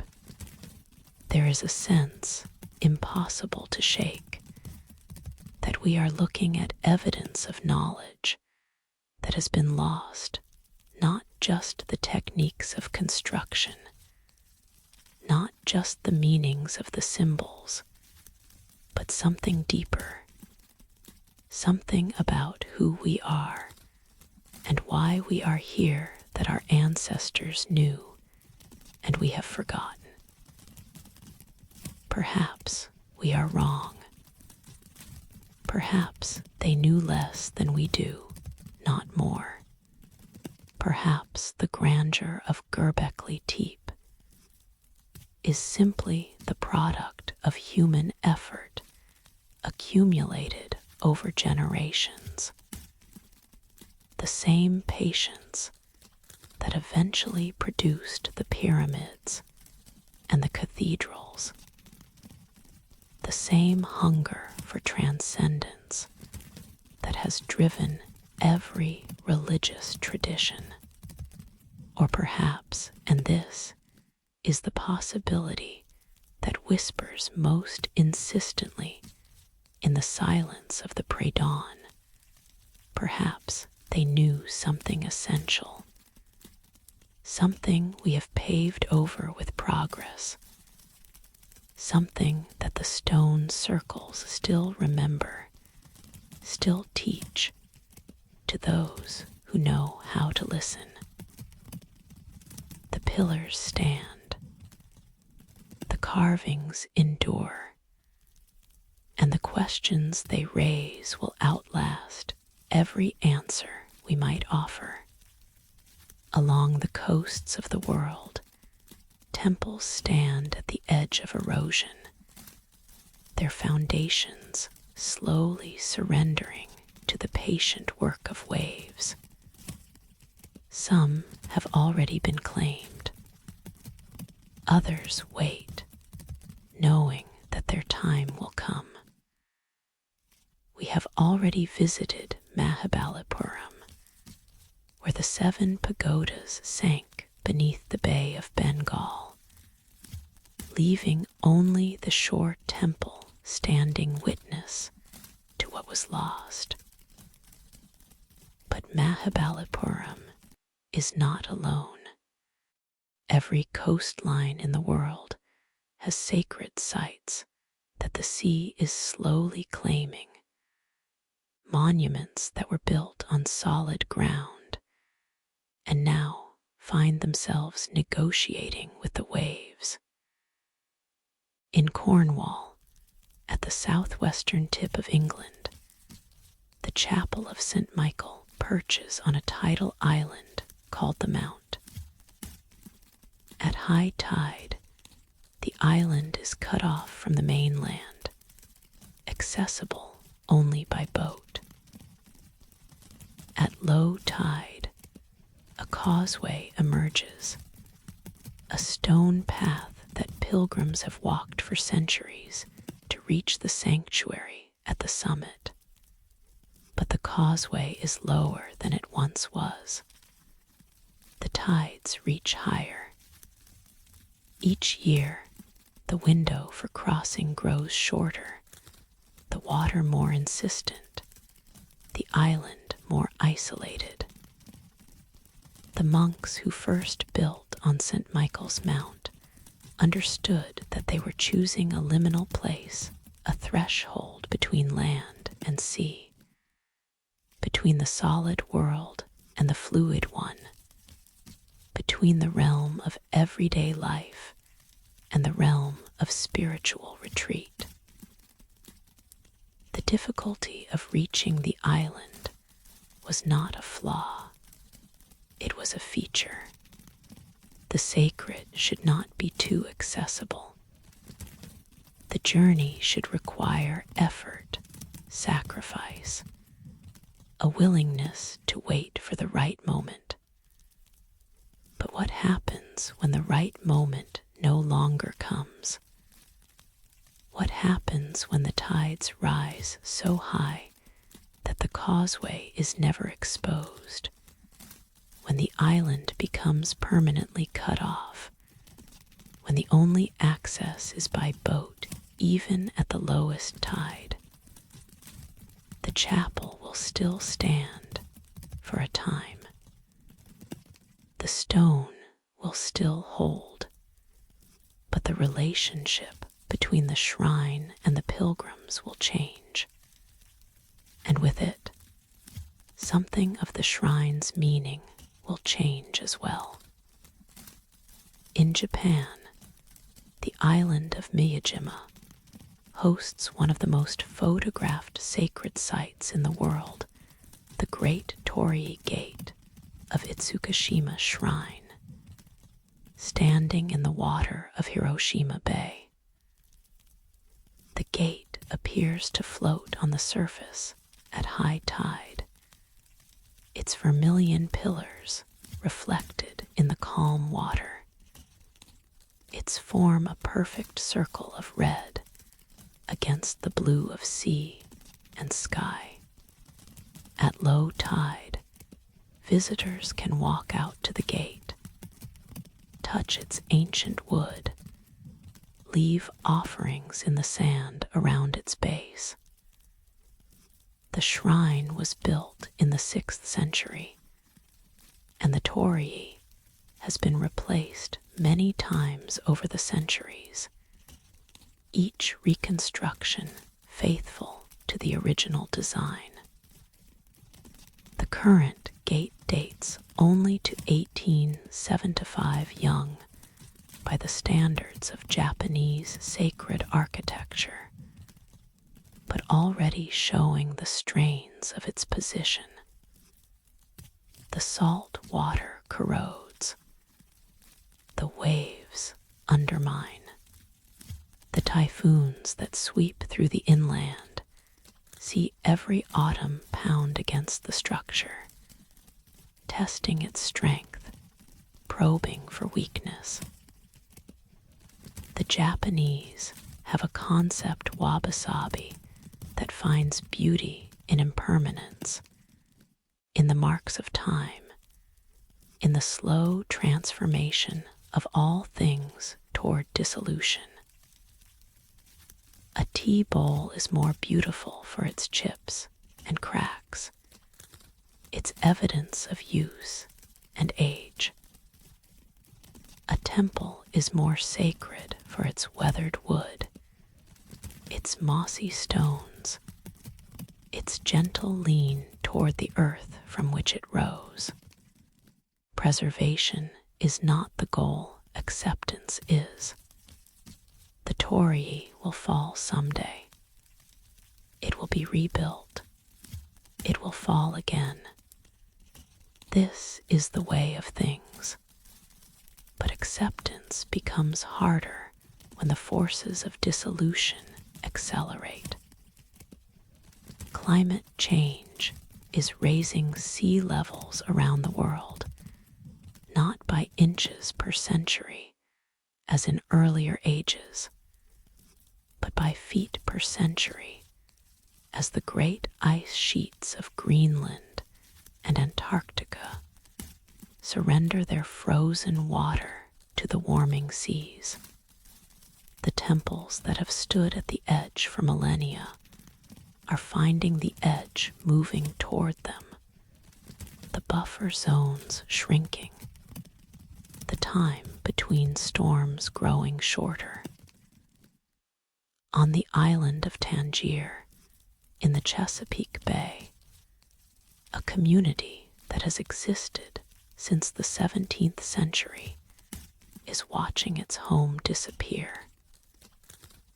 The island is eroding by 15 feet per year in some places, its land area shrinking, its cemetery washing into the bay, the graves of ancestors becoming part of the seafloor. The church that has served the community for generations stands ever closer to the water. Services continue, but the question of how much longer the church can survive, how much longer the island itself can survive, hangs over every prayer. In the Pacific, entire island nations face similar fates. Tuvalu, Kiribati, the Marshall Islands, these are countries measured not in thousands of square miles, but in hundreds, not in mountains and valleys, but in coral atolls, barely higher than the highest tides. The temples of these islands, the churches established by missionaries, the sacred sites maintained by indigenous traditions, all of them are threatened. All of them are negotiating with a sea that has no interest in negotiation. Tonight, let us hold this tension, the beauty of temples by the sea and the sorrow of their impending loss. Let us feel both the rightness of impermanence and the grief of watching sacred places dissolve. Imagine a temple at the edge of a cliff, looking out over water that stretches to the horizon.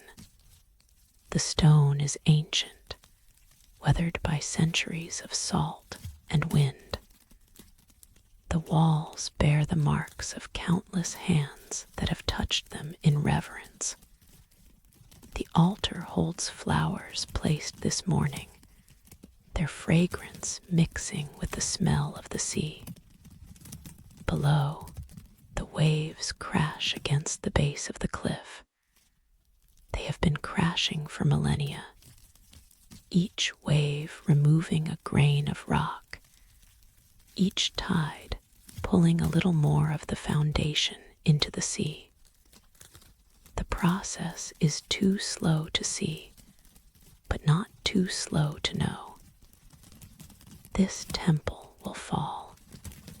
Not today, not this year, perhaps not this century, but eventually, inevitably, the cliff will crumble and the walls will follow, and what was sacred space will become seabed. Is this tragedy or transformation? Is it loss or return? The temple was built from stone that came from the earth. The earth is merely taking back what was borrowed. The prayers that were spoken here do not depend on the walls. They were released into the air, carried by wind to wherever prayers go. The devotion that was offered here does not depend on the altar.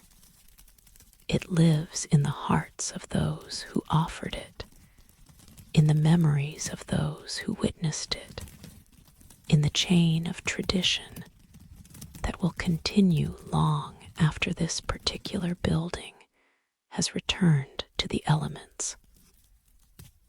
The sea claims what the sea will claim. The temples that remain are gifts, borrowed time, sacred spaces that exist for now, but not forever. Perhaps knowing this makes them more precious, not less. Perhaps standing in a temple at the edge of the sea, hearing the waves that will eventually claim it, is itself a form of worship, an acceptance of impermanence, a gratitude for presence, a willingness to love what we cannot keep. Before temples were built, caves were sacred.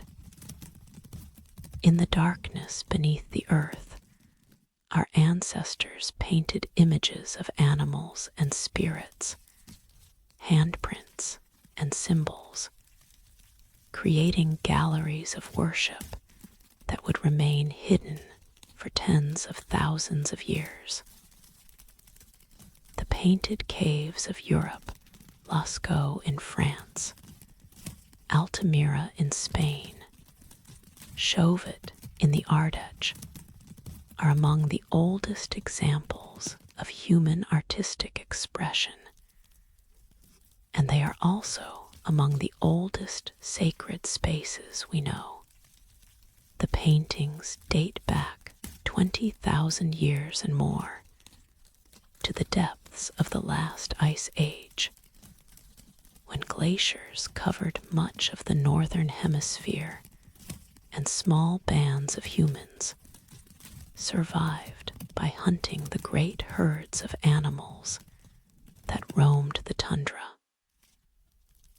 What drove these people to crawl into the darkness, to navigate narrow passages that required squeezing through gaps barely wider than a human body, to create images in chambers that no natural light ever reached?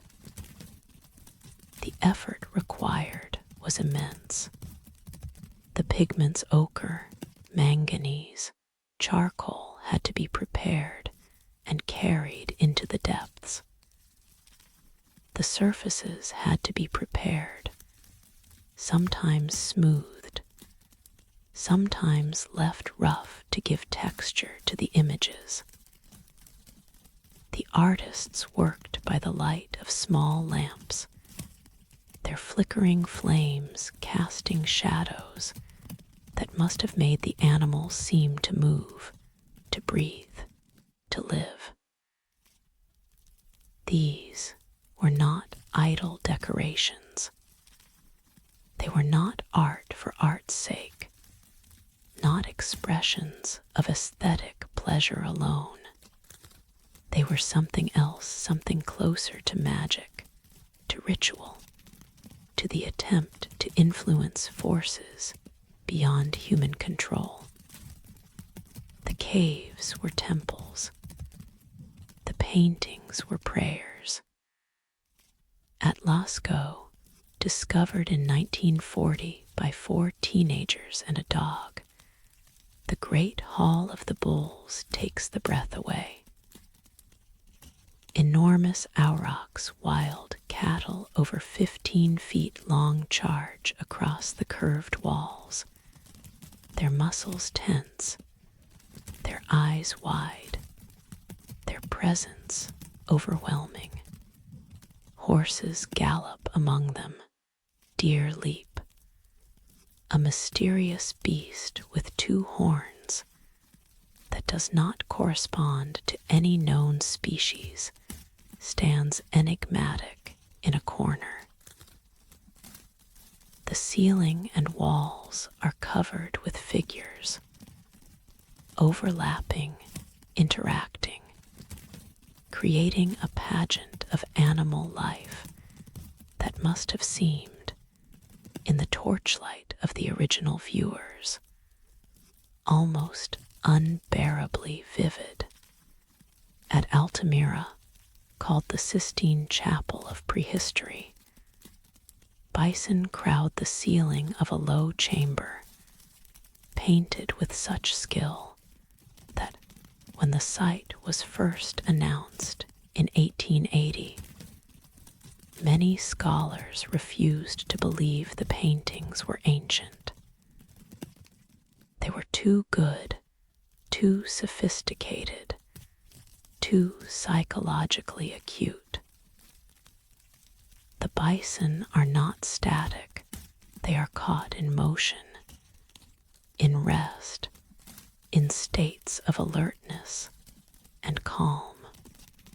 They are individuals, each one different from the others, each one painted with attention to the particular curve of horn, the specific pattern of fur.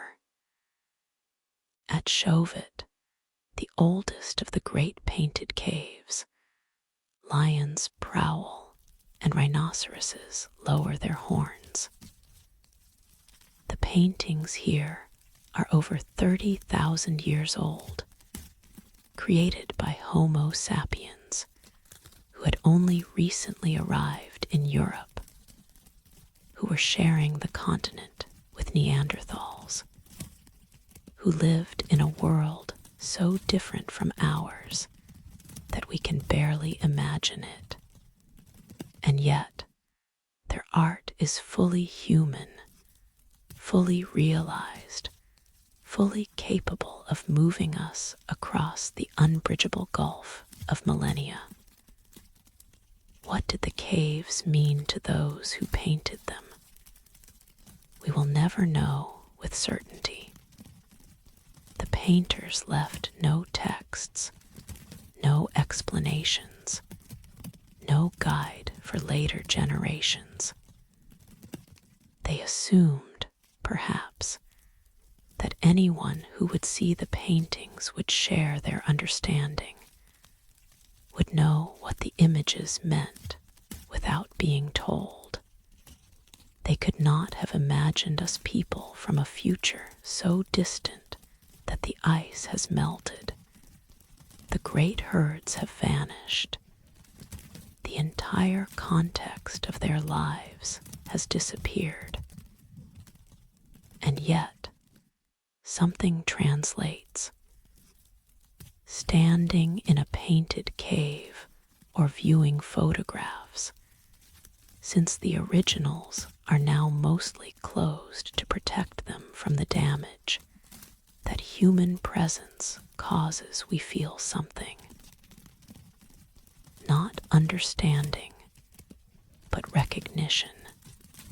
Something in us responds to the power of the images, to the care with which they were made, to the devotion that led someone into the darkness 30,000 years ago to create beauty where no one would see it. Tonight, let us enter the cave. Let us crawl through the narrow passage, feeling the cool rock against our skin, smelling the mineral dampness of the underground. Let us follow the footsteps of those who came before, and they did leave footsteps preserved in the clay of cave floors, children's footprints alongside adults, evidence that these were not solitary pilgrimages, but communal experiences, teaching journeys, initiations.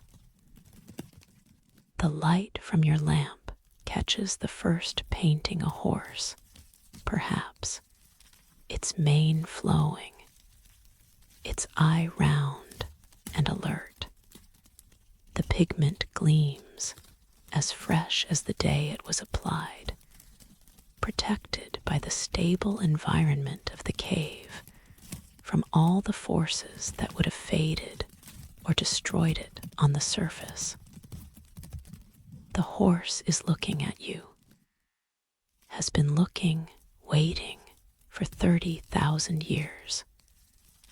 You move deeper. More animals appear a pride of lions, their mouths open, their bodies tense with the moment before the pounce. A herd of reindeer crossing a river, the water suggested by wavy lines beneath their hooves. A mammoth, its trunk raised, its tusks curving, its enormous bulk rendered with a few sure lines.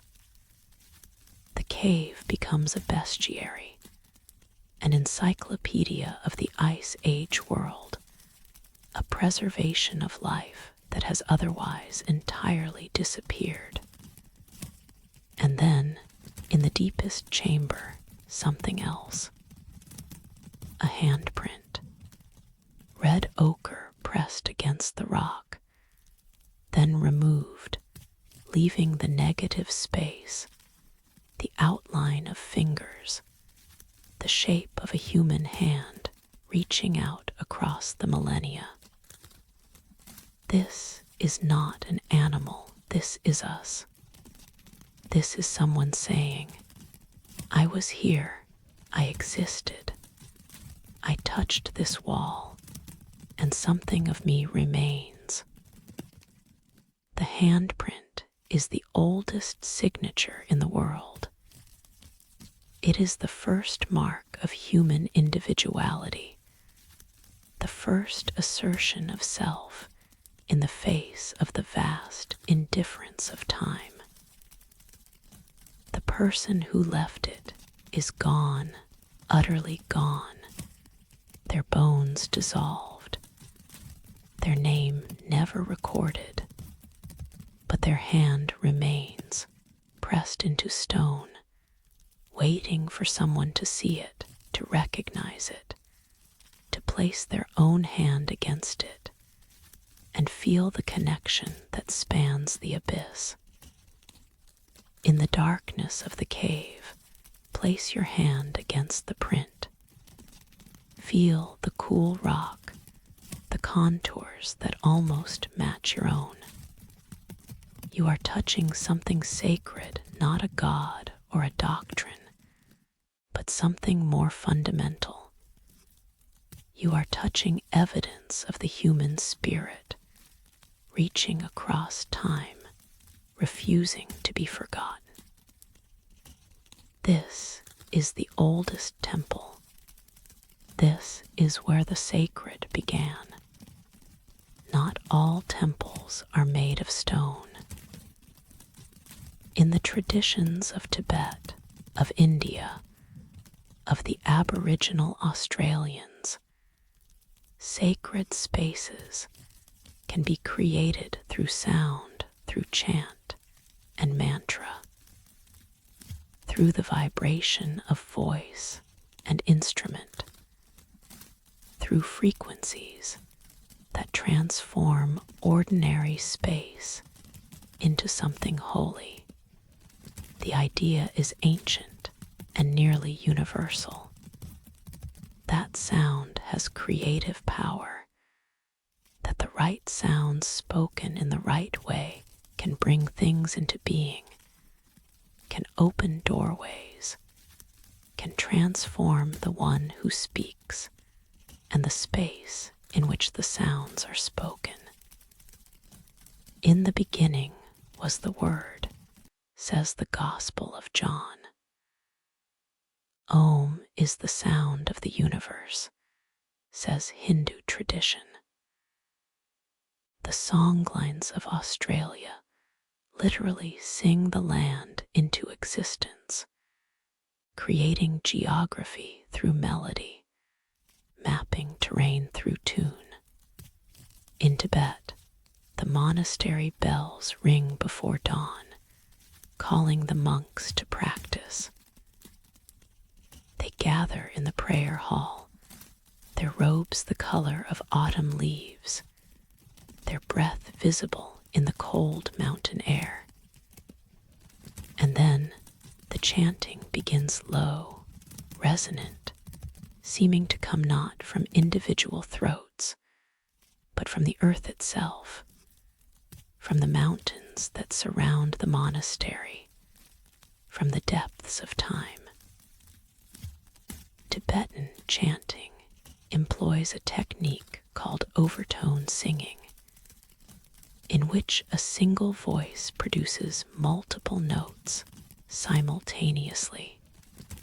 The effect is otherworldly, a fundamental tone, anchoring the sound to the human body, while harmonics float above it like spirits released from matter. In a hall full of monks practicing this technique, the air becomes thick with sound, layered with frequencies that seem to bypass the ears and enter directly into the bones. The chants are not merely beautiful, they they are functional.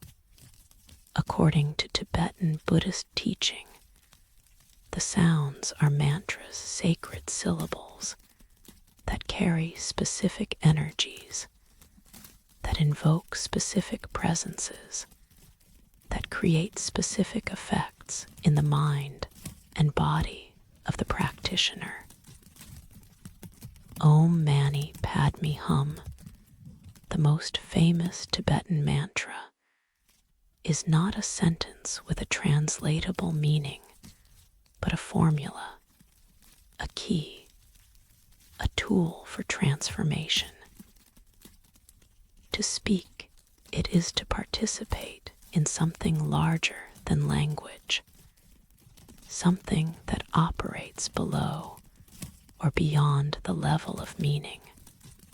The prayer hall becomes a temple not because of its walls or its altar, but because of the sound that fills it. Remove the sound, and it is merely a room with statues. Add the sound, and it becomes a portal, a threshold, a place where the boundary between the mundane and the sacred grows thin. The temple is built anew every morning with the first note of the first chant, and it dissolves every evening when the last note fades into silence. In India, the tradition of Nada Yoga, the yoga of sound, teaches that the entire universe is vibration, that matter is simply condensed sound, that the distinction between solid and fluid, between object and wave, is an illusion created by limited perception. The yogi who masters sound can perceive this underlying unity, can hear the cosmic hum that sustains all things, can attune their own vibration to the vibration of the divine. The temples of India employ sound deliberately, architecturally. The Garbhagriha, the inner sanctum where the deity resides, is often designed with acoustic properties in mind low ceilings, curved walls, surfaces that reflect and amplify sound in specific ways. The ringing of bells, the chanting of priests, the blowing of conch shells, all of these create a sonic environment that transforms the space, that prepares the devotee for encounter with the sacred. In Australia, the Aboriginal traditions speak of the dreaming a time before time, when ancestral beings walked the land and sang it into shape. Each feature of the landscape, every rock, every waterhole, every hill and valley came into being through song and remains connected to the song that created it. To know the song is to know the land. To walk the songline is to participate in the original act of creation, to resang the world into existence. These are not metaphors. For Aboriginal Australians, the songs are literally constitutive of reality. A sacred site is sacred not because humans have designated it so, but because a sacred song was sung there by an ancestral being, and the singing left a mark that can be perceived by those who know how to perceive it. The land is a temple, but it is a temple of sound as much as a temple of stone, a temple that exists in the singing, that comes alive when the songs are sung, that sleeps when the songs fall silent. Tonight, let us build a temple of sound. Let us close our eyes and let the visible world fade, making room for the audible. Listen to your own breath. This is the first sound, the foundation of the temple. In, out, in, out. The rhythm that has sustained you since the moment of your birth, that will sustain you until the moment of your death. The breath is a mantra, a sacred syllable spoken by the body, repeated without effort, carrying you through time. Listen to your heartbeat. This is the second sound, the drum that keeps the rhythm of your life. Lub-dub, lub-dub. The heart is the musician, the timekeeper, the steady pulse against which all other sounds are measured. Without this beat, silence. Without this rhythm, nothing. Now, beyond your own body, listen to the sounds of the night. Perhaps traffic in the distance, the mechanical hum of civilization. Perhaps wind in the trees, the ancient music of air and leaf. Perhaps crickets or frogs, the chorus that has sung the summer nights for millions of years.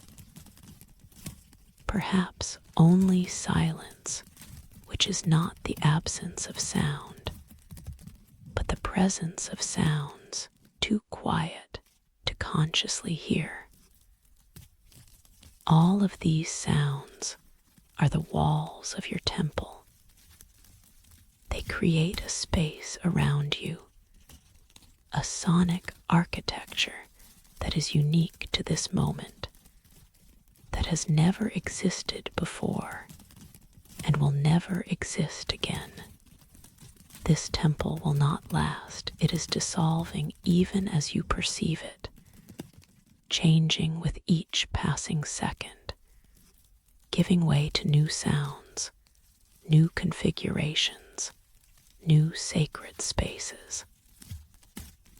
And this is the teaching of the Temple of Sound, that the sacred is not permanent, is not fixed, does not require stone or marble or enduring form. The sacred can be as ephemeral as a breath, as brief as a bell's ring, as passing as a prayer spoken and released into the air. What matters is not duration, but presence. What matters is not preservation, but participation. What matters is that, in this moment, you are in the temple, and the temple is in you. Let the sounds carry you now, as they have carried devotees since the first chant was chanted, the first mantra spoken, the first song sung to bring the world into being. The Temple of Sound is always available, always open, always waiting for someone to enter through the doorway of listening. You are entering now. You have been welcomed. Rest in the resonance and let the sacred frequencies carry you into sleep. Our journey ends where all journeys end within. The mystics of every tradition teach that the ultimate temple is not made with hands, that the sacred space we seek in stone and sound is finally found in the chamber of the heart. We have traveled far tonight. We We have witnessed the first stone laid in ancient silence, wandered through jungles that swallowed gods, climbed mountains where heaven touched earth. We have descended into carved darkness, crossed shifting sands, balanced on rocks that float on faith. We have entered labyrinths beneath temples, circled stones older than memory, stood at the edge where the sea claims sacred ground. We have painted caves and built temples of sound. All of these were doorways. All of them pointed towards something. They could not contain a presence too vast for walls, too deep for foundations, too eternal for stone that will eventually crumble, and sand that will eventually shift. The temples were fingers pointing at the moon, boats for crossing the river, maps of a territory they could indicate but never encompass. The Christian mystics spoke of the body as a temple of the Holy Spirit, not a metaphor, but a recognition that the divine dwells within the human form, that the most sacred space is the one we carry with us, that no pilgrimage is required to find what has never been absent. The kingdom of heaven is within you, said Jesus, and the contemplatives of 2,000 years have unpacked that teaching, explored its depths, discovered in the inner chamber of the heart a sanctuary more profound than any cathedral. The Sufis of Islam speak of the Kalb, the spiritual heart, which is not the physical organ, but the center of the soul, the place where human and divine meet, the throne of God within the human being. The practices of Sufism, the dhikr, the remembrance of God through repetition of sacred names, are designed to polish this inner temple, to clear away the dust of distraction and forgetfulness, to reveal the mirror that reflects the face of the beloved. In the Hindu tradition, the teaching is even more direct. Atman is Brahman. The individual soul is identical with the cosmic soul. There is no separation between the one who seeks and the one who is sought, between the devotee who enters the temple and the deity who dwells within it.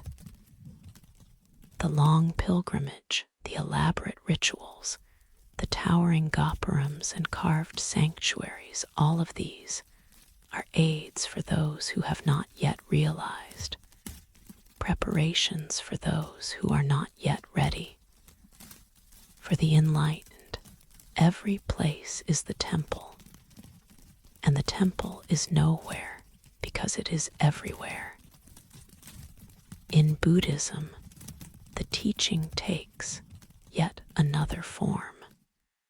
There is no self to be saved, no soul to be purified, no inner temple to be discovered, because these concepts themselves are constructions, illusions that perpetuate suffering.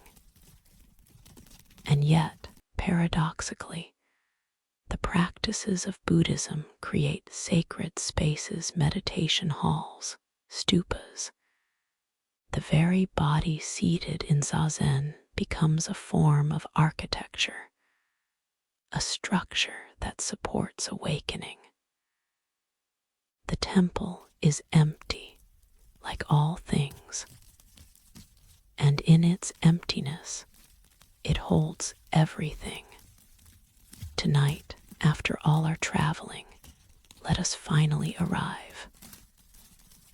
Let us enter the inner temple that has been waiting all along, patient as the painted caves, silent as the depths of Ellora, bright as the golden rock at sunset. Close your eyes. Let the outer world recede the room around you, the sounds of the night, the weight of your body on the bed. These do not disappear. They simply move to the background, making space for something else to emerge. Turn your attention inward. Feel the space within your chest, the cavern behind your ribs. This is not a metaphor. There is physical space there, room for breath, room for heartbeat, room for something else that cannot be named but can be felt. This is the inner temple, the sanctuary that you have carried with you through every moment of your life. The walls of this temple are made of presence, of attention, of willingness to simply be here now, without agenda or expectation. They do not need to be built. They arise when attention turns inward. They do not need to be maintained. They exist as long as awareness rests within them. They cannot crumble. They were never solid in the first place. In the center of this temple, something burns. Call it what you will, the light of consciousness, the flame of spirit, the divine spark, the Buddha nature, the Atman, the soul. The names do not matter. What matters is the warmth, the illumination, the sense of something alive and awake at the very core of your being. This light has been burning since before you were born. It will continue burning after your body returns to the earth. It is not personal, not limited to you. It is the same light that burns in every being, the same light that the mystics of every tradition have sought and found and testified to in their different languages. But it is also yours, uniquely yours, the particular way that the universal expresses itself in this form, this body, this moment. Rest here. There is nothing to do. No prayers to say, no rituals to perform, no offerings to make. The temple asks nothing of you except your presence. The light needs nothing from you except your attention. You are not visiting a sacred space. You are recognizing one. You are not creating holiness. You are remembering it. All the temples we have visited tonight, the jungle shrines, the mountain sanctuaries, the carved caves and balanced rocks, were built to help human beings find their way back to this place, to remember what they had forgotten, to feel what they had stopped feeling. The outer temples are training wheels, beautiful and necessary, pointing the way for those who have lost the way. But the destination was always here. The destination was always home. home is where you are now, in the darkness behind your closed eyes, in the stillness of your settling mind, in the warmth of the light that burns at the center of your being. You have traveled far tonight. You have seen wonders. And now, finally, you have arrived. Rest in the inner temple. Let its peace enfold you. Let its silence speak the words that cannot be spoken. The journey is over. The destination is reached. And in the reaching, you discover that you were never away, that the temple was always here, that the sacred never left, that you have been home all along. Sleep now in the sanctuary of your own heart. The temple guards your rest. The light keeps vigil. And in the morning, you will wake, carrying the sacred with you wherever you go.